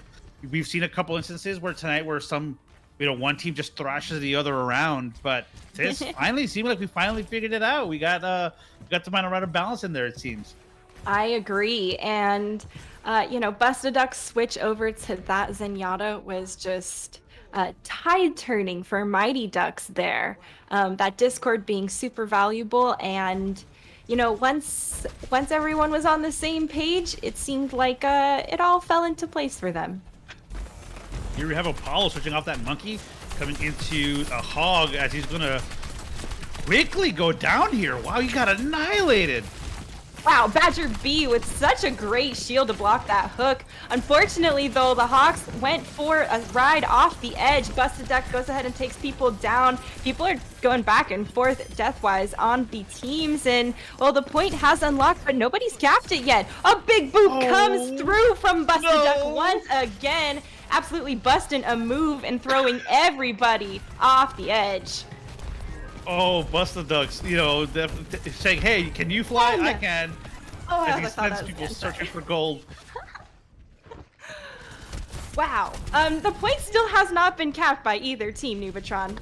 Talk about a long first fight for Mighty Ducks, essentially, as they continue to get a couple more kills. Badger B does get one kill onto Apollo, but Mighty Ducks has the numbers here, and Tsunavi just tickling everybody with that Tesla cannon. Oh, he's an angry monkey in a small room. Oh, boops him out of it. Oh, he got kind of into a gravitic flux. Yeah. Wow, that was a good move coming through from the Hawks in response. And even though Ize, that's a big hook actually coming through from Apollo with Telepunk out of the equation, there's no way. Apollo coming in saying, "Hey, can you help me find my gold?" Hooked him right into the endless pit. Interesting. I mean, the double hog pick is always a great pick here. That bottomless pit that we just mentioned being so dangerous. You really I can't believe Seisha's alive after that hook. How insane! Good fadeaway coming through, but doesn't quite, make it through that last bit. Now the Hawks goes ahead and Busta Duck takes down another tank with another boop. They have got to watch out for this. That High Noon pushes him into the open. What a huge boop coming out from Kree, Nubatron. That was insane. That's got to be play of the game. The communication, knowing that they were going to peel back into that little bunker or cubby, if you will, putting them out into the Deadeye, huge. Such a big brain play coming out from Kree, just setting up Young Gun like no tomorrow there. They do have possession of the point though, and they continue to cap it here. 2 picks already coming through from Mighty Ducks as Apollo gets another hook kill off the edge. It is fishing season for him as he gets another one as we speak. Mighty Ducks getting the kills but still don't have possession of the point. The Hawks backing off now and gonna be looking to reset. Yeah, and you look at what the Hawks have right now, and the Hawks are sitting. I mean, they got a lot working for them right now, right? They're gonna have their gravitic flux paired up with that Deadeye coming in and sound barrier. It's looking pretty good for them to be able to go ahead and retake this, but they just got to get a solid regroup. They can't overextend. They got to push together all 6. And as I mentioned that, Baby Appa getting picked off early. No, we got to regroup. You have the cues. Apollo hooks off the map have been absolutely off the chart. That's another one. Oh my gosh. Someone please shut him down. He is just a monster here on the point. They're at 99%, and all they can do is try to trickle on to contest here before letting Mighty Ducks cap this map. Apollo just an absolute force to be reckoned with Busted Duck popping that sound barrier at the end. They're going to be extremely reinforced, just trying to finish off this Hammond here, but it's going to be a trickle game for the Hawks. Oh, can't get back up! He can't get back on! Okay, missed it by that much. Just barely misses that. Oh no, unlucky. Oh, and that round had it all. It had a boop into a Deadeye, and it had a hog in the from Minnesota, apparently just loving that ice fishing, hooking everything into Right? the well. Oh man, I if this was Elios, I would be terrified for the Hawks going up against Apollo. I'm sure that he just dominates the 12 hogs one hole mode. See, my question is, why can't Apollo play that good whenever we play with him? That's It's the where pressure. You need to have the pressure of performing and being in that clutch situation to really, feel the need to be good, right? Yeah, I hear you. Scrappy I mean, fight though, breaking out. Oh, Apollo gets a kill, but actually goes down first. Ise gets the pick onto Baby Alpha, and without a healer from the Hawks, it's going to be a tough fight. Mighty Ducks continuing to press forward and melt the members of the Hawks. Yeah, that sim pick coming in clutch, especially against that double bubble. The more bubbles there are or shields there are, it's going to benefit that sim. She'll just going to power up that microwave of hers, Right. and then just make it impossible to make it come through these chokes. It's so difficult once a good sim has set up. We talk about double bubble all the time, but when we run a bunch of shields, I would love to call it Spartan Shield Wall or some kind of fun, name in that sense, since that was what their specialty was. Yeah, especially right now with the negative, double shield, this and that. Maybe Right. a rebrand of the name could help, right? Spice Right? it up a little bit. Spartan Shields. Spartan Boom. Shield, we call it the Golden Phalanx, the Blue Ooh. Phalanx, something like that, Pretty good, yeah. And I'm they with you caught on in the that. grab. Mighty Ducks, though, not scared because the sim wall is going to block so much of that damage. And, well, Apollo is continuing to be a force to be reckoned with. Another kill in the kill feed for him. And, well, Mighty Ducks were really upset about losing that first map and have decided to really set the tone for a different rest of this map. Yeah, it looks like the Hawks don't really know what to do. This is shades of Gordon Bombay back in the original Mighty Ducks movie. The first fight, they Mighty Ducks took it in the chin, but they came back around at the end of the season.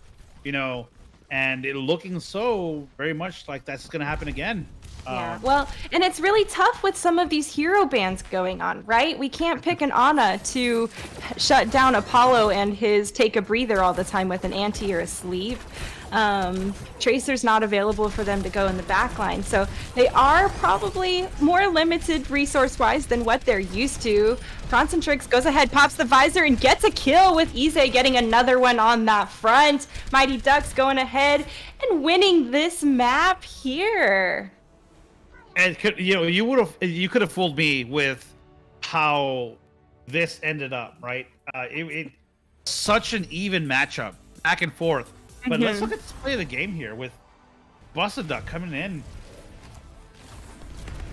Okay, yeah, this was a nasty play. Well, many of his nasty plays. But I want to say honorable mention to Kree and her Absolutely. Lucio boop into, I guess it would be the Lucio boop into the high noon of her teammate. So I see that there. Definitely caught my eye. As did you, Captain Jack, over in the chat. Hey, what's up? Glad to see you here. Hey, how's it going, Captain Jack? I know him. Ooh. Yeah, he was. He casted with us earlier this year. Did a great job. How you doing, man? Glad to see you come around. Yeah, absolutely fantastic guy. If you ever catch him around any of the other scenes, totally recommend. Nothing but good things to say. Which, I would also say a little bit about the Mighty Ducks too, especially Apollo on that Roadhog. Oh my word. It's funny. It's. I think Apollo's playing a little upset. He's a little upset that he might be getting replaced by new green team members, and let me elaborate a little bit on that. So Apollo's been part of some of our community LSV teams that we've had here in the past, and we recently put out a call to arms, if you will, of hey, we're looking to recruit some more players to go ahead and participate in our community teams. Yeah. And he's actually my roommate, so he's downstairs, and so he's like, I can't believe you're trying to replace me, and I'm like, Apollo, no one's replacing you.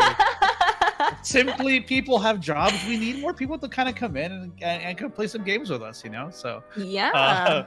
he actually listed that as his fun fact for him. So I figured, all right, you want me to do it? I'll go ahead and I'll call it out. So. Man, that I would say that a more fun fact is that he's your roommate. Yeah. I would love to, next time we want to see him come over here and tell us himself. That's live interviews, we should do that next time, right? We should do next time. Just have him come on over and you guys can change your headset so you have each an earbud, right? And you can share. Yeah, I can come on over right now. Apollo! I'm kidding, no, I'm not doing that. No. Actually, Untitled 24 or Baby Appa, who's playing in the game as well, he at one point was also my roommate. And a lot of folks know him as Untitled 24. He as a fellow caster as well. Of course, yeah. He back in early Overwatch, I was playing on console, PS4, and where I started too. Really? Yeah, console origins, and he used to cast my console games. So nice. I recognized his gamer tag when we started first doing watch parties for the Outlaws. Just randomly, I mentioned Untitled 24, and I saw him written down somewhere around his person, and I was just like, "Did you, by any chance?" And before you knew it, it just kind of like, "Well, I used to cast your games. Yeah, you did." And then before we knew it, he was my roommate. He lived with me for a year.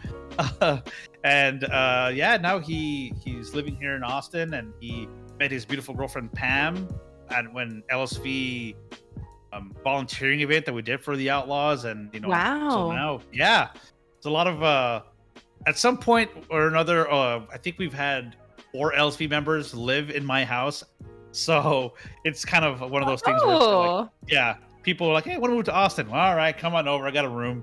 Right. Hey, here's definitely a place we got for you. Let's see. People are cool. Everyone likes Overwatch and gaming. So when, you have a weird request or you're like, I'm in a comp game, we all get it. Yes, exactly. I swear, I never see him.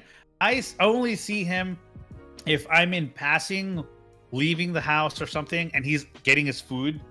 Or something, or he has to wash clothes. Well, I see him. Other than that, he never leaves his room. Oh, so you don't see him out there cleaning the kitchen? No, never. Not once. Just kidding. Not once. Not once. Stirring the drama pot in the house. Adding the salt and stirring it in. Yeah, but no, he's let the record show. Apollo's a very clean roommate. He's a very clean roommate. He's cool. Which is a positive, right? If it was someone that was always in the kitchen and didn't clean, then we had a problem. That's true. Unless you're doing the whole, you cook, I clean thing, in which case that's a different service agreement kind of thing. Yeah. I don't know when the last time you maybe had a gathering or anything like that with COVID being a thing. Oh yeah. But we recently had one not long ago. We all had gotten vaccinated right around the same time. A couple of friends came over, and I was, you know what? You cook, I clean. I'm never doing that again.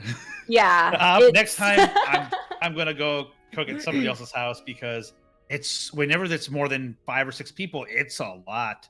It is. I do potluck style, and I intentionally tell people to bring one dish. I will provide one thing that I have probably cooked in advance, or something that's I'm pretty conscientious about a mess and management. I used to do event planning and coordination, so and face to think ahead on that front when it's late at night and you're cleaning up. But My personal, so I bring two different things typically to a party. If I'm hosting it and I'm making like a big entree, I'll make just like a huge pork shoulder of carnitas. They're like thrice baked. Ooh. So that's what I've been doing. Tell And me then more. if I Tell me bring, more. well, you first you marinate, then you sear it in the pan, then you Instapot, and then you broil it. So it is thrice baked, seared to perfection, in my opinion. I also put it in enchiladas for leftovers, but I would say my golden dish that I love to bring appetizer-wise is a layered dip of goat cheese, pine nuts, pesto, and sun-dried tomatoes, and you do like those layers in a couple tiers, and then you bring some crackers, and it's upside down so you can see all the different layers, and ooh, pesto and goat cheese. You gotta let me know what. So Okay, good. you gotta send me this. This recipe of yours. Yeah. Because I'm gonna be completely honest. Throughout this entire, or pandemic ordeal, I have just been doing a lot of ordering in from HEB. This is not an ad, by the way, but it's probably gonna sound like one. They deliver to your door, so I just order a lot of like microwavable meals, and it's like it's quick, it's easy, but because of that, everything you just said just sounds so good right now. Well, as Waffles for Sid, I figured it was about time to really start honing in my signature waffle recipe. So that's been my endeavors over the past couple of weekends, just really trying to get a good balance of, oats to wheat flour and white flour. So it's not your typical waffle, but it also kind of, keeps you sustained and keeps you going. With the name like that, I would imagine that you need your own signature recipe. Right. And it's only recently my cooking kung fu has leveled up enough to really feel like it was worth, like I actually had the skills to try it. Well, I will say I make a mean ham and cheese sandwich. Let me tell you. Boom. I keep it simple, but yet classy. I load it up, extra ham. Hey. So I put a fried egg on top of my sandwiches and make it deluxe, quote unquote. Which it's a lot of. So here in Austin, if folks are not familiar with the city, oh man, something simple like kind of how you mentioned, a sandwich with like an egg on top, right? Yep. You go to these places here in Austin. You look for you look at the brunch menu. I can't pronounce half the words that are on there. I'm like, what? And then I get the food. They're like, oh, you should try the creme de la whatever. And they get the dish, and it's like, this is a sandwich. Why can't you say it's a sandwich with an egg on it or something? But anyways, enough of my rambling. It's a sandwich with more steps, don't you know?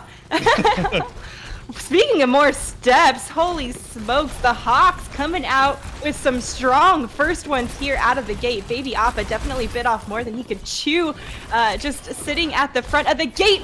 Apollo on this McCree, now absolutely shredding members of Mighty Ducks. I'm sure they miss him being on their team, Mubitron. It was hubris is all I can say. Baby Appa, we crushed them last round, and look! Double habit spinning around the payload. We've seen it all. But it looks like oh man, what are we getting ourselves into? What we got damn. Well, we've got 5:35 left on the clock, Nevatron, so we got a lot of what we could be getting ourselves into. I mean, the Hawks continuing to just press their advantage here. Cryptographer getting a bloodthirsty support kill and following up with his own Amp Matrix. Everybody's trying to utilize it a bit here, but the back end damage comes through and Little Red gets taken down. Badger B don't care. Just continue to attack with the Helix rockets there. Mahogany's gonna try to sneak around, but not really finding any targets. Yeah, he's hunting, but the payload's going backwards. Maybe that's where he should be at the moment. But okay, looks like the Mighty Ducks are starting to stabilize. I think they're all finally gotten in the same comms channel. Hey guys, we are doing so great up here. We are getting all these picks at the front line. Where is everyone? Oh, that's because the entire team is sitting in the back line on the payload. Cool. Oh. Wow, Puggo just 3K there in the kill feed. Mighty Ducks absolutely stabilizing, finding their footing after quite a slippery start.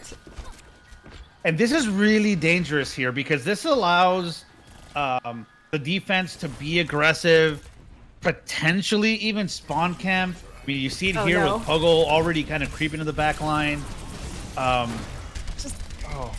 Man, Badger B here on the top with the visor. Like shooting fish in a barrel, pretty much. The immortality field was a bit of a stall, but thankfully Puggo was helping out and continuing to put the damage in to take it down. Hawks getting kills, though, in their favor, so Badger B wasn't able to quite get enough value that he was looking for with that visor, and, well, finally, Hawks moving the cart forward. Well, maybe not fast, but definitely making some progress. Inching along, it's finally moving. Progress. I mean, with such an impressive time back to begin with, you could afford to maybe play with your feet a little bit, right? Yeah. So I think maybe they're like, okay, all right, let's regroup, let's put our heads together and figure out what's going on. And so obviously here Badger got cut off, you know, a little too aggressive there, perhaps. Yeah, Hawks doing a great job getting the payload continuing to move forward here. Heard the Earthshatter come through, and I see Tunavi went down as well, though doesn't matter because he decides that he is going to be the one getting the kills and just cleaves forward through all of the Hawks. Swinging for the fences on that one. Clean shatter. Nothing the Hawks could do about it. Oh, Tuna. You know, slicing them up like Tuna. Ironically enough. Right? Aggressive pin, will it pay off? Oh, and the Earthshatter grabs a whole bunch of them there in that small little area. Once again, Tuna just coming out on top and enabling his team to wipe the Hawks right off the board. Can we get an MTD in chat right now? Back to back, just complete domination by Tuna. How did he charge with an okay? Looks like Leaf learned right there. You know, fool me once, shame on you. Fool me twice. Not today, says Leaf. Although Leaf does get taken down in the end by Baby Appa. Ooh, the Helix rockets to the back from Badger B. That doesn't feel so hot coming through. But now he's getting two teamed up there up top. Has to run away because the Bap and Hammond jump up to challenge him. Mahogany gets the dual kill on to Puggo and then follows up with the pulse on to Navi. That's 2-man up for the Hawks. And Baby Appa's going to have to make some crazy magic. Watch the move! He's gone! See you later, Cryptographer. Oh, and a beautiful mine coming through just as he knew Trillo was gonna sweeten around. Just destroys everybody with that minefield. Big brain plays coming out from Baby Appa. Definitely not a baby play there. No. But Trill, what are you doing, brother? Those were not your mines. He grappled onto the payload and just spun around. Wrong mines. Oh.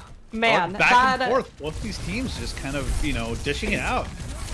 Well, now Trillo is on that Roadhog as well, so definitely going to be a little bit of a different approach. They're going to be looking to get those hooks and the picks coming through. Good thing Tuna had the shield to try to drop and keep himself alive. Gets out by the skin of his teeth. Badger pops Mahogany in the face right there as she zips right towards him. But the Hawks have the numbers advantage. We see Badger B does have the visor online, so the real question is, how is he going to use it? And, oh my goodness, well, you know, Baby Appa got another boop off the edge. Oh, you know, he jumped down at the bottom, Nubatron. Oh, you know, it makes you wonder. Badger has held onto this visor for so long that he could have had another one by now. But ironically enough, his fun fact is that he was indeed raised by wild badgers. So I wonder if perhaps the technology is too much for him at this moment, and it's not allowing him to press Q. I mean, if you're raised by badgers, the only important question is what type of badgers. They were obviously honey badgers, because Badger Bee didn't care. Oh man, shut him down. He waited for the right moment. He was waiting for the right moment. There it is. I guess, holding it to win them, to hold the map stall at the end. We'll give it to you there. Although he might have been able to charge up another one with how well he was doing, I have to say. I'm with you on that. He's nailing those Helix rockets. Just popped that it was Cryptographer straight in the back with him. Mahogany caught him to the face. Oops. So what do you think the Hawks have to do here? How do they defend? I mean, they weren't able to cap all the way to the third point. I mean, they obviously showed some great signs of being able to kind of hold their own, but how do they live up to the legacy that is Usaduk, who's no longer with us? Oh man, I think that the Hawks switch onto the Roadhog at the end was definitely more of the right idea. Baby Appa has been just thrashing them, either in the back line or just off the edge, plain and simple there. And they gotta be aware of those environmental aspects, and with Trillo on the Hog, that's definitely an opportunity for a hook pick, right? Any hook should technically always be a pick, and shutting down some of that mobility, I think, could be really big for the Hawks. I'm an encyclopedia of wealth when it comes out to fun facts. When you mentioned Trill being on Hog, did you know that his fun fact is I miss when Gibraltar had points and teams would have to decide to give up either the first point or hard contest. So that was a long time ago, back in the days of 6-man res, and if you touch the dragons you die, even if it's just a little tail. But Baby Appa getting a lot of work done here. Doesn't seem to be too affected by the Roadhog yet, although Apollo getting that work. There it is, though. As soon as I say not too affected, he gets hooked. Doesn't get taken down, but as the tank, he's not necessarily a one-shot kill. There's the other CC coming through, though, from Mahogany to take him down and finish him off. The Hawks continuing to defend this first point here successfully as they pick off Tuna, and that's going to be a reset coming through for Mighty Ducks.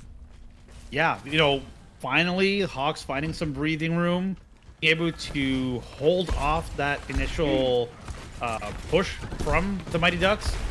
And now, even Apollo finding some purchase, or finding some good real estate here. Nothing really to contest him. They have Badgers playing a Junkrat into a Pharah. That's always very hard to do.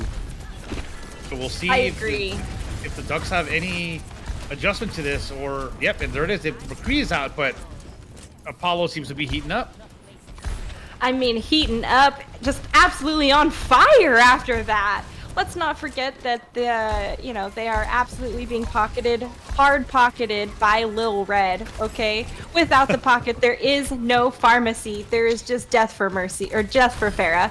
Tyre finds Cryptographer! That's a big opening pick for Mighty Ducks, but the boop from Apollo onto Baby Appa is even bigger. Oh my goodness. Taking her off after she had used her boosters as well. Big brain plays coming out from Apollo once again.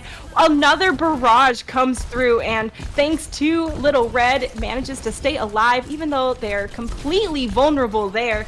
And just no one from the Mighty Ducks seems to be able to contest Apollo here on that Pharah. I would suggest that Badger B switches over to a hit scan to help his friend Puggo out. There it is, the Ash in McCree. There it is. Yeah, and it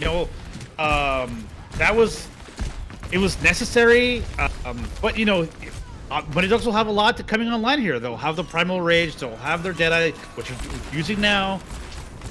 Shields are gone. They force Immortality to come out a little early, so they have to capitalize. No friends anymore. This is theirs to lose. Lil Red just barely got caught by that flashbang as she was trying to fly forward, and all in all, Mighty Ducks capping this point, but Nubitron, there's only 45 seconds left on the clock, so this is nothing close to the time bank we had seen previously.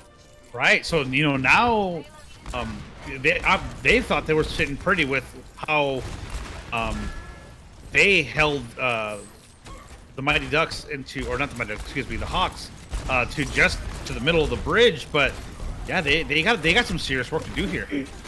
Right, and with Leaf getting the kill onto Baby Appa there, Apollo continuing to put the damage in. It's gonna be tough for Mighty Ducks. We do see Kree gets that kill on the Mercy, but doesn't last long. Poor thing. Apollo here is just way too bloodthirsty. Nuvatron continuously getting kills or breaking shields or just chunking you down. Yeah, and I'm looking at the ult economy here. I mean, Mighty Ducks definitely have a lot going for them right now, but it's just there's too much pressure. Kree's gonna have her Valkyrie if she wants it. She hasn't used res. They have spawn advantage. But as I say that, just maybe stays alive. Okay, Kree did not think she was gonna stay alive there, and then Young Gun came through, clutch healed and bashed him away with that Inspire. And well, it looks like Mighty Ducks have some traction moving forward. There's 145 left on the clock, but the Hawks have to get back. Cryptographer goes down early. That's devastating for this last fight coming up for the Hawks. Mighty Ducks gets another pick onto Apollo, which has been one of their big shots on the DPS, and Little Red goes down too. This is an uphill battle for the Hawks defensively. I think they bit off way too much more than they can chew. They were so split up. They staggered. They tried to get greedy, and that's all she wrote. Pretty much. They're doing a great job by the spawn doors, giving a little bit of space when it was appropriate. But I think you hit it right, the nail right on the head. Got too greedy and bit off more than they could chew. Yeah, I do that all the time in my Overwatch games.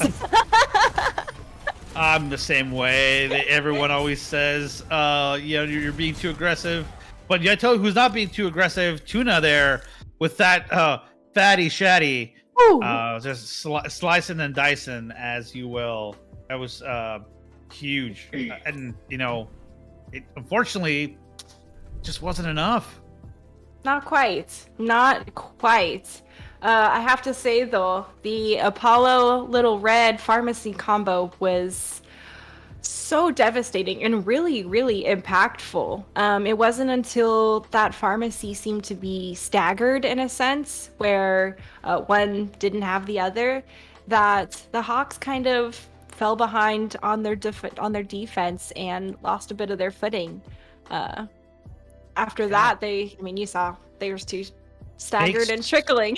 Yeah, and we saw the Mighty Ducks were having problems with not having a hit scan to deal with the Pharah. Once Badger switched over to the Ash, you figured, okay, here's where it all comes together, and sure enough, that's what it was. That's all it was. Yeah. And maybe perhaps on the other end, maybe they were too late and reacted to switch off of it as well. So you live and learn, kids. You see a counter pick, you gotta change. Yeah, and we had some bans too. So of course, it's not always as easy as just picking a counter in some of these wonkier game modes too. Really test your limits and sees what these players have in the tank, because normal and boring is not what's on the menu tonight. That's true. I forget that we also have all these bans that are getting, or these heroes that are getting banned. So there's also that to think about, which I continuously forget. But right? Hey, what more do you expect out of an LSV Pug night where we just figure, what the hell? Let's give it a shot. Give it a Keeping it relaxed. Yeah, this is the first time we ever do this, by the way. So, yeah. Well, like as far as hero bans are concerned. Oh, okay, I see. Nice. We wanted to try to do the owl thing, but we're like, well, why stop there? Let's take it a little step further. Right. Well, I think it's good too because it also forces different team comps in general, which I also like that it forces an owl as well.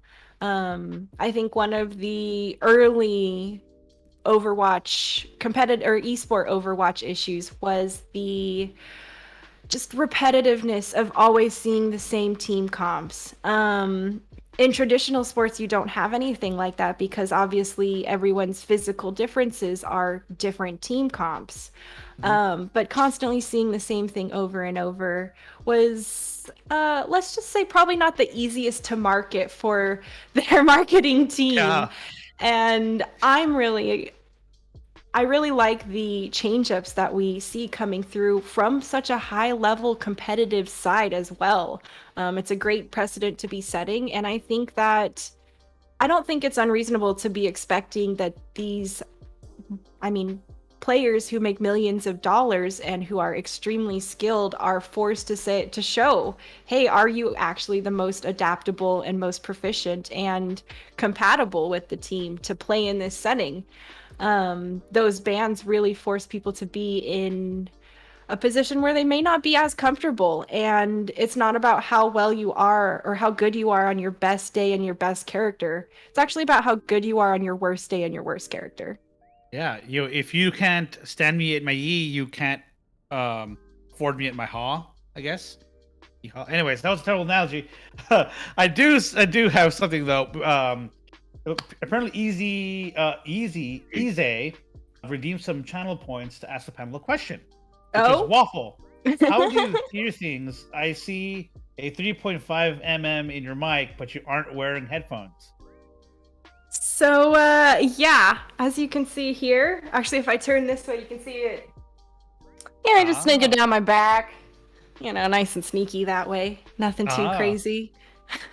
There you go. Magic. Yeah, just a good old shirt clip. And as you know, so kind of like back on topic of these the hero picks. Do you like the current format of just kind of, these are the most used, so we're gonna they have a higher chance of being picked, or do you feel that maybe they should go into something kind of how League of Legends does it, or some of these other competitive esports where the players or the teams pick? What do you think that would be like? Would you be willing to try it, or do you think the current system works? So, first off, I want to say that the current system is new, like brand spanking new, okay? Overwatch has barely had time to implement a system, let alone run enough experiments to see what actually works and doesn't work successfully, okay? So very small sample size for them on that front, which I have to say, I give them a lot of slack on that. It's a growing industry, it's new. I think that the high-level players and some of the other really high-level, they're also content creators typically for some of these OWL teams, but they also are very well respected within the professional community as well. I think that those are the people that need to be having long discussions, essentially, about what bans... what it means to have a ban as well, and what the objective of that ban is, and what you're trying to essentially force team comp wise. What good is there banning popular heroes if you're still gonna, have certain styles of comps, or, the same two duos always together, as far as like the Tracer Hammond or whatnot. So I think that there's a certain level of understanding of the game that comes from those people at the high levels as well, that players and devs can honestly never hope to comprehend or play up to. These people, they break the game sometimes when they drop new characters or change updates because they abuse patches that the devs could not conceive of, right? And that's what happens in all video games, because we gamers push things to the limit. And the opening of Overwatch Workshop mode to the community just blew those doors even wider open. And I think that the intent behind the bans needs to be from someone who truly understands all those different layers and not just the first order effect, but the second and third on other characters and elements of the game, tempo, and resources. Very It's a okay. long-winded answer. Sorry about that. No, it's fine. This is great. I wasn't expecting it, which is perfect because that's what we're here for. Asking the real questions that need to be answered. So yeah, personally, I just want to see what it would be like if the pros picked, because you are right 100% how you mentioned. I mean, they know what's meta, what's not, right? So they know what's gonna get banned, what's not gonna get banned, what's gonna get counter banned. So they also know why it's meta, and I think that that's the big thing. I always wonder about, do these devs always understand every little bit of why, right? These coaches, you see the quality of teams these coaches can produce as well. I think that coaches would be another great example of staff involved in some of the pick phase. I think they would be a great alternative, actually, now that we talk about it. Hey, and before I forget, MI Blizzard actually just redeemed some Yallers, by the way. Our channel points are called Yallers. Oh, what we did there. And he is asking blueberry or strawberries. you first. This is a tough one. Oh, I think because it's more of a setting. I enjoy strawberries more as a dessert, but if you were to sit blueberries and strawberries next to me, like in the middle of the day, to munch on, blueberries hands down. I thought you were gonna be like, I like strawberries in the evening for your setting. I mean, potentially. I feel it. No, I am. Bitter blueberries are not my cup of tea. I'll eat like 3 of them. Just 4, actually. 4 blueberries for Sid. Exactly 4. No more, no less. That's the maximum bitterness I can handle. Very good. Yeah, blueberry. Yeah, I agree. Blueberries are great for munching, but yeah. Except for I think sometimes that breath gets a little gnarly. You heard it here first, folks. Don't eat blueberries on a date. They get gnarly. But strawberries. That's is a the UL, by the way. Oh, but look so at what are we this. looking at here? Yeah. Hawks pushing the payload. Evil God gets the focus beam kill on a Shashel too. And just baby Appa once again booping people around. Almost doesn't finish off Young Gun, but manages to zero in that aim just at the very end. Ize here. And once again, baby Appa getting the picks as the Hawks are just rolling forward. Look at that. I love the bulldoze into that pulse bomb. Just like a little extra confetti. Yeah, it's you love to see a good aggressive ball that knows what they're doing. Well, you love to see them on your team. Definitely not on the other team. Because that is just frustrating. A good ball that can just get in and out and do whatever they want. Oh man. I mean, I would argue one of his specialties is definitely escaping with just enough health to run away successfully and grab that health pack. Better annoyance than Tracer. Oh yeah, absolutely. I'd rather go up against a good Tracer than a good ball. Oh yeah. For sure. That res onto Mahogany is going to put Mighty Ducks back at full strength, so they're going to have some good traction, and even though Baby Appa gets the kill onto Young Gun, it is all Mighty Ducks in the kill feed. Even Shassel getting a kill for themselves there onto Baby Appa. Oh, Mahogany, I think, just self-killed on the pulse bomb. Oh no. You can't recall out of that one, bud. I'm sorry. Maybe recalled into it. Oh, did he? Is that what it was? I don't know.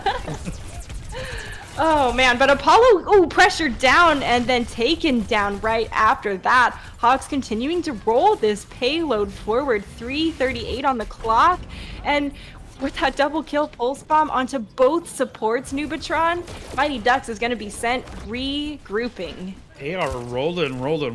It's not slowed down at all. and that's Easy's just chilling went out for drinks. Hey, I need a quick siesta. Hold on one sec. Looks like the siesta though came back to bite him because Apollo did get a kill there. Now it's going back and forth though. It's Evil God and Puggo all in this kill feed here as Hawks continues to roll the payload forward, and that second point cap is gonna be there. We have 4:20 left on the clock. That is a blazing pace. I don't understand any of what that reference meant, but yeah, it looks like just Ize and Evil and Puggo and Badger. This is a stacked team, y'all. Evil God has played with the LSV competitive team before. He is an absolute monster on DPS. Ize coming in a little bit newer to the scene, but from what we've seen tonight and previous Plug Nights, kind of pops off. Badger is a stakeholder name in the LSV. Everyone knows the man that was raised by wild badgers. And then you have Baby Appa, Winston, who's just a menace on that ball, and Puggo, who we saw in the Battle of Texas versus the Fahrenheit 214 and the Dallas Field Supporters Club. He is just a very talented player, and it just maybe a little too much here for the Mighty Ducks, unfortunately. Oh, another double K pulse bomb stick from Ize, and then he just continues to fill the kill feed with another one in his pocket from Trillo. The Hawks just turning the tides here for their favor as they are rolling the payload forward. Mighty Ducks gonna have the Grav Nano here to defend, but could be tough with the self-destruct dupe coming online soon, and that window is nasty. Yeah, no, I just don't see a way that they can answer back here. I mean, I don't understand the grab came through, but windows up. That immortality negated all that damage coming through, and with the kills coming in the Hawks' favor, I don't know that this is something the Mighty Ducks can fight back from. Ooh, Evil God getting the kill there onto Apollo. No one's really left here from Mighty Ducks to contest the point as it continues to move forward. Just in the last minute, there's the Brig trying to do her best to stall and keep the point alive. That Inspired coming in clutch, but gets slammed down by Baby Appa. And that's going to be a round one completion with 2:03 left on the clock. Yeah, anytime you have a time bank entering overtime on Junkertown is huge for the offense. It puts a lot of extra pressure on the defending team, because now with them coming into office, it's not only do you have to complete the map, which is tough enough as it is on Junkertown, but now you have to complete it with time to give. Which is a hard thing to do because you want to be aggressive, but again, that aggressiveness is a double-edged sword at times. So isn't definitely a tall order for the Mighty Ducks here. But hey, we've seen it before. It can happen again. Yeah, and man, playing on the line of being aggressive versus overextending is definitely a fine one to be played on. And I wish it was cut and dry as far as you cross this, you're always gonna lose. But the amount of variables in a game like Overwatch and just the amount of other factors that can come in from your teammates to affect that outcome are insurmountable. And so definitely not always the easiest to recognize aggression versus, like I said, overstepping. Yeah. But at some point, you want to try to capitalize. Yep, for sure. You just gotta weigh the risk versus the reward. Here is it being cut off by. She has no help. Oh, there. You wonder, should the Diva have committed? Nope. She answered my own question because she got cut up. Yep, and there's the kill coming through from Ize. Gonna have that dash out of deflect. Sleep comes through Gotta feel bad about that. He does get taken down in the end, but, you know, a little self-sleep coming in from Trillo. Always a nice way to get to bed early. Young Gun gets taken down, though, as he gets staggered out from Mighty Ducks. So, looking tough for them as they also lose Trillo on top of it. Mahogany does get a pick on a Telepunk, so with one of the tanks out of the equation, it could be... Never mind, not after that. It is rough, and that's going to be a reset for Mighty Ducks. Badgers they have not been able to collapse on him fast enough. You take that Ana out of the fight and just flip that, but they're just missing that extra 25 damage to take him out. Dang, So yeah, and that's the kind of thing that, you know, it's a little bit harder in pugs when you're not used to communicating with maybe your right-hand man all the time. Couple of kills going back and forth, but Mighty Ducks finding their footing and finding themselves in the kill feed here. Looks like they're going to be able to roll this point forward and, well, cap it. Well, see, there might be a last-minute contest here, maybe. Oh, looks like they won't. They're going to back out, but I mean, he manages to find something here. Ooh. Man, the Hawks have so many ultimates coming online too. It's going to be one flashy fight. Apollo already demeched and has to use the self-destruct to just remech and hop back in. So pretty surprising that comes through. A kill early on to Evil God as well. There's the self-destruct from the other side, not finding anything either, but it's going to force people to rotate and move away. Kills exchanged, both Anas taken out of the equation, and Mahogany follows up again with another kill. These DPS are on fire and taking down each other and the tanks, but oh, it is Mighty Ducks coming out on top and finding the value. Just, I think that there had to have been some sort of miscommunication. Sorry. Yeah, but there had to have been some miscommunication there, because you had Baby Appa had a Graviton Surge online, and you also had Ize with the blade. Baby Appa just go ahead and commits to Grav, finds nothing. Badger uses Nano, but Blade is still sitting in the chamber, and now Baby Appa went from bald, now switching back to the monkey. It just looks like they are in shambles right now. Yeah, you know, it's a little bit scrappy out here at Junker Town. Young Gun, oh my, he was literally 2 just now. Good thing those healers were on his tail, keeping him alive. The dive in comes through from Ize, trying to find some value onto those people on the cart, but Mighty Ducks coming out on top. Ize does deflect the sonic arrow back to Mahogany for the kill, and he's continuing to try to find value. Gets another kill. Finally taken out of the equation by Apollo, but man, did he do some damage. Yeah, huge.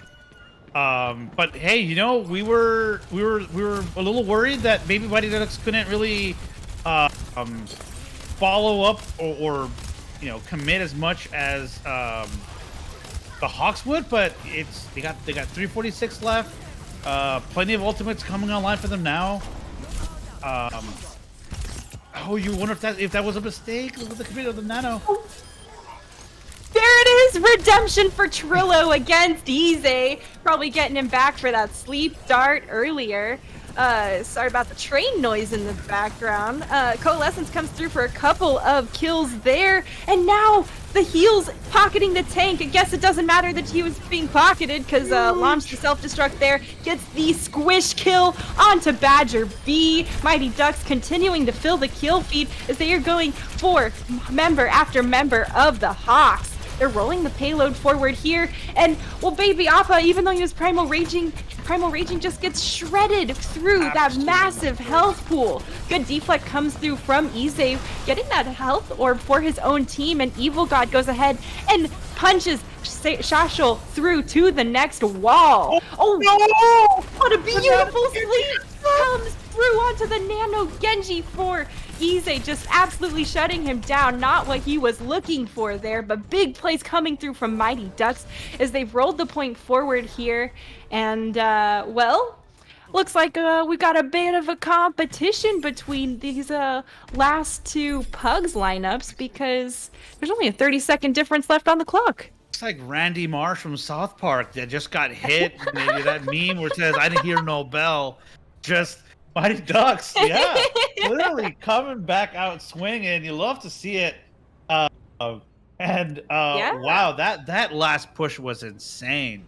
Definitely holding true to their name. Yeah, it's this is the that scene where everyone just starts going the quack, quack, quack, and everyone just it gets louder and louder. You love to see it. But interesting. No Sombra pick, no Widow pick, no Hog, no Zen for this map has made it so fun to watch. I agree, and I like Ize on the Genji. Not always having 100% success rate every time, but definitely putting in the pressure on that backline. There's a few characters, in my opinion, that need some form of insect skin, like a gnat. You know how gnats are annoying and they just continue to buzz at your face? Tracer, Hammond, Genji, Sombra. They need some kind of annoying bug skin, in my opinion, because that's their job, and he was doing a great job at it. I have to add Doomfist to that list because whenever you have it's just oh my god, he comes out of nowhere, just one shots you. There's nothing you can do. Oh man. And then you think, we'll just get a McCree and counter him. Nope. Unless he just one punches you, right? Exactly. One punch! Which, Evil God was one punch and gets punched himself by Young Gun. Young Gun gets taken down after that as Ize on this Bastion is going to be such a nuisance. He's just going to shred through anyone who tries to walk through and have any kind of opposition. I like that he's set up a bit here farther back and, going to be much safer as soon as anyone tries to roll out. Badger B gets taken down early from Apollo, but Baby Appa Goat takes down Mahogany. The Bastion has been removed from Hawks' equation already. This is a big amount of their damage gone, and it's looking rough for them as Mighty Ducks continue to fill the kill feed. Let's not forget that both supports are there for every single kill of Young Guns. They had it. They were so close. They were 1 meter away from capping that first point. And hubris? Question mark. Badger pushing in a little too high, gets caught out by Apollo. And here we go again. That's a nasty stagger. Nasty. The audacity of Mahogany there? Oh my gosh, did he just literally try to walk up through that Orisa shield, hold the arrow, and then fire? Mahogany, there's a shield there, brother. You can't do that. Just pretty disrespectful to the opposing Orisa. Big kills coming through for the Hawks, though, as Evil God getting massive damage and value with that blade. They're going to cap that right there, but the OT bar has been triggered, Nubatron. They can't leave the point. Hey, overtime, that to me spells out extra Overwatch, free Overwatch. I'll take it. Makes things a lot more interesting for the Mighty Ducks when it's their turn to go ahead and push. So this is just one fight territory, right? Next fight wins the map. Let's see what they do, especially with Trill having that nano coming up and Mahogany with dragons. Yeah, I mean, it's one fight territory potentially for Mighty Ducks. The Hawks want this to last as long as they can. The dragons tearing through have split them apart, but Evil God takes down Tuna in the process. That rally is reinforcing so many members of the Hawks, and, well, Apollo takes down Baby Appa. That's a big opening pick with one of the tanks out of the equation, and Badger following soon is going to be tough for the Hawks to continue moving forward. They are not at a numbers disadvantage as the kills are being exchanged. Evil God now pulling them ahead with that kill onto the Baptiste. Cart rolling forward, 3 people on it, so it is actually flying forward. Now they're trying to handle Tuna with the nano on the cart of trying to stall out, but not going to be able to take him down quite yet. He's quite a disturbance, man, doing a lot of fantastic work. Finally gets taken down though, and now Hawks continuing to get the kills in their favor and still push this cart. The OT bar has triggered. Please hide. Nice job. Oh, a close one there for Evil God. Wasn't sure if he was going to be able to skirt out of the way of that self-destruct, but with that cleanup kill, it looks like you're finally going to be able to cap that second checkpoint for a second time. Evil, the mad lad, the magician. How did he not get caught by that? That was, he must have been just the pixel of his haircut. He got a haircut for sure. Matrix dodge. But wow, that massive blade there. Massive blade. Totally clutched it for the Hawks on this second point. And well, now big Tuna here coming through, trying to push everyone off the point. The Flux has been committed by Telepunk, and Tuna gets taken down after that. The Hawks now getting the kill still in their favor. Mighty Ducks need to do something to establish themselves and regroup. Otherwise, Hawks could push this all the way to the third point. This is starting to be a little disastrous. I mean, with 2 minutes on the clock, you think, okay, great, you can definitely make a second point push, but man, you are nearly at map completion now on overtime. And those on times are a nasty extension, especially when that OT bar has been triggered. An attempt there to jump in from Tuna, but he gets booped away. Now he gets a boulder to the face on top of it as he's continuing to get aggressed and bullied there. Hawks doing a great job at staying on the point, handling Mahogany on that Bastion there, forces him away and into a safer location. They know he's a big threat. He's been nanoed. They're trying to do everything they can to enable Mahogany, but Evil God takes that blade and slices him back down to the appropriate size of a Bastion. And the Hawks continuing to aggress forward and take this space. Mighty Ducks can only trickle on, and there it is. A 6th point capped for the Hawks. I have not seen a 6-point cap since season 2 Overwatch. It's been that long. Back in the glorious days of the pirate ship, right? When it was darn near impossible to stop it, but everyone almost always made that 6-point completion. It's been 84 years since we've seen it. So I mean, it's nice it's been that long for you. Just hop into one of my comp games from a couple days ago. I'm sure I got something like that. Oh, I've long stopped playing comp. It's just you could start a salt factory with all the comps, all the comms going on. Yeah. But, with a push like that coming through from the Hawks, it's going to have to be pretty much the real story of the Mighty Ducks if they're going to come back to win this. A Herculean effort is needed in order to, just a monumentous effort. Yes. I'd be happy to go back and forth on that all day. Yeah, I'm out. I had the one. I had the one. We go monumentous. We got an astronomical challenge ahead of them. Pirate ship, though, is their poison of preference for team comp. So obviously they have been set up, and well, Mahogany getting the kill. Ize goes ahead and takes down Apollo, though. So surprising that he's winning that duel against that tank. Although Apollo had been chunked down pretty substantially beforehand.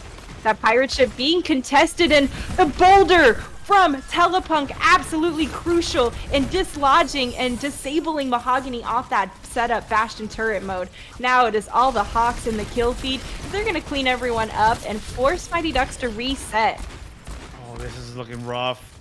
The one thing with the pirate ship is that once you have your setup, it should be damn near impossible to get you off, but you wonder maybe there's not enough shield presence for the Bastion. Yeah, they do the they're switching off, going on over to the Mei. Gonna help out that Reinhardt with that ice wall. They're trying to displace Ize off this high ground. That's what they got to do. But with that Deadeye coming through, Yeah, well, between Ize, Telepunk, and Badger, the CC is just absolutely off the charts for the team of the Hawks. And as soon as that cart rolled around underneath the bridge and they were within CC range, essentially, collapsed, jumped on, and removed from the equation. Not sneaky at all, Mahogany. TP was seen from a mile away, and he got two-teamed right there from both Baby Appa and Ize. So now that Mighty Ducks is down a man, that minefield's going to be even nastier. Big Sleep comes through midway, and, well, Puggo does manage to successfully dodge that Diva Bomb. No. Evil God's Blade could be so nasty, but a lot of those kills just get taken away from right out under him because Telepunk comes in big with the flux. Impressive. And that's such a good combination that you think you'd see a little bit more of that Sigma Blade, especially when they're just floating up there all helpless. Like you get a Shimada blade through your neck. Not fun, but it's a shish kebab. And yeah, Shimada shish kebab. Ize and Evil God, both E's getting a lot of kills here. Badger B joining them in the feed. The Blizzard has been committed by Trillo, but Trillo goes down as a result. It is an overtime fight here. Mighty Ducks are fighting their heart out to try to stay on this point, but all in all, it is a rough uphill battle for them as the Hawks are continuing to get the kills in their favor and handle the trickles coming in from Mighty Ducks. One pick does come through from Tuna, so, always a hope there, but, with that removal, it is rough, and that's going to be a map win to close out the night for the Hawks. Yeah, Hogs get the last laugh. This isn't Mighty Ducks 2. This is Mighty Ducks 30 years later. Right. Now this is the opening match, where you see them lose and you get fired up for the return and the training montage and Exactly. Then that's where the montage starts happening, right? Right, Get right. out your 80s cassettes if you kids know what those are.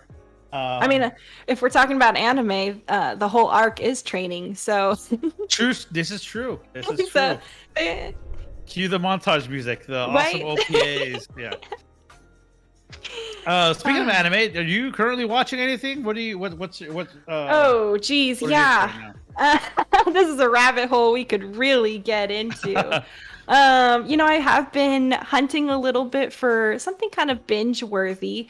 I just finished up the Jujutsu Kaisen train that everyone was on. I was totally late to the party. Great one. Yeah. Had some really excellent fight animation, in my opinion. The way they follow the fighters through as far as from the motions and their perspective. Serious Attack on Titan Season 3 opening episode vibes where Levi's running through the streets and getting chased and you feel like you're sliding around with, like I said, a rabbit hole I could get into. Yeah. But do you have any recommendations? Well, I was super late to the Demon Slayer hype train, but I'm glad that I got to it when I did because I wrapped it up watching season 1 right around December. Nice. So I only waited 2 months for the movie to be released here. Oh.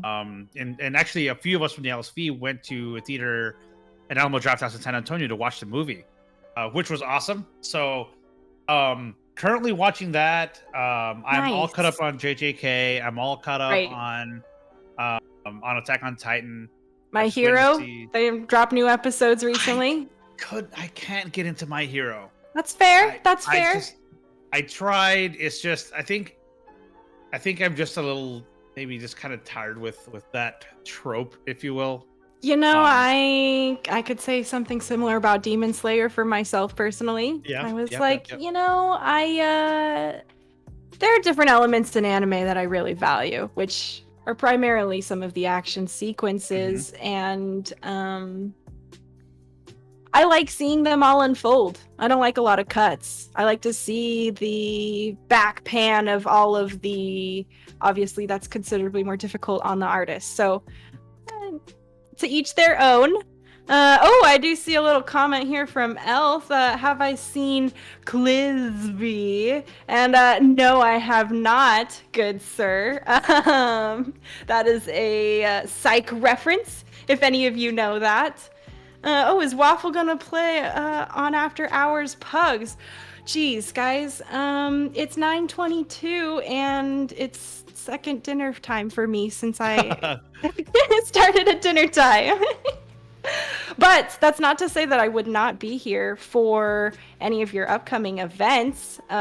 This is, like I said, my first time here on the Lone Star Vanguard, so I really can't thank all of you enough for having me and for, being just in the thick of it, getting that experience we want. And like, I really, really do hope to, come back. Happy to help with your events, and well, definitely looking to play in them too. I'm sure everybody wants to get a little burn back after I cast them.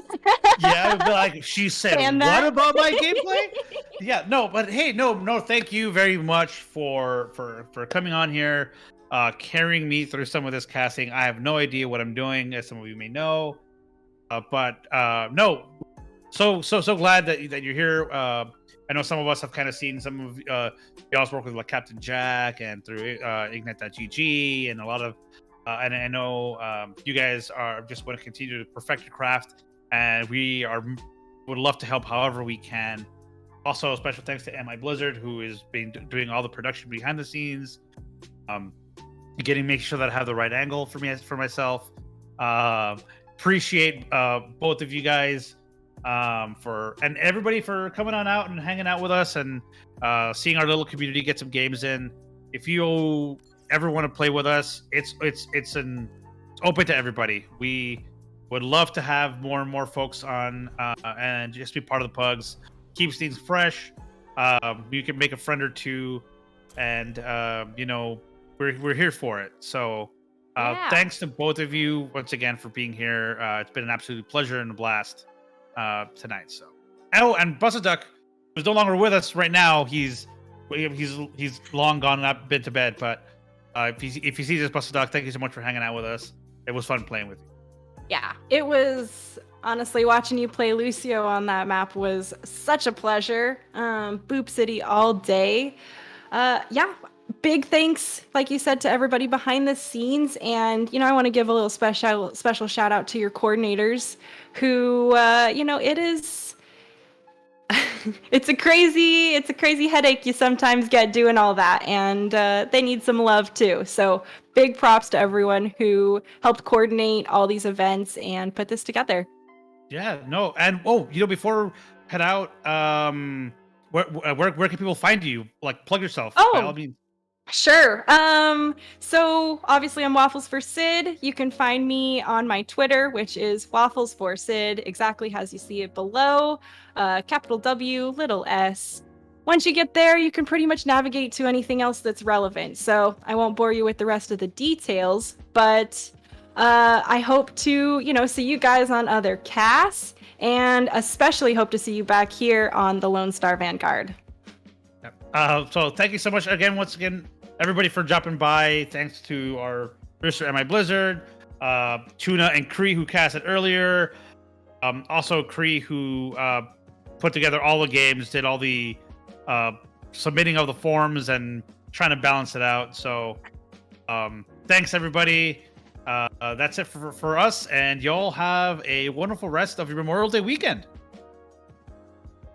Bye, everybody. Have a good one.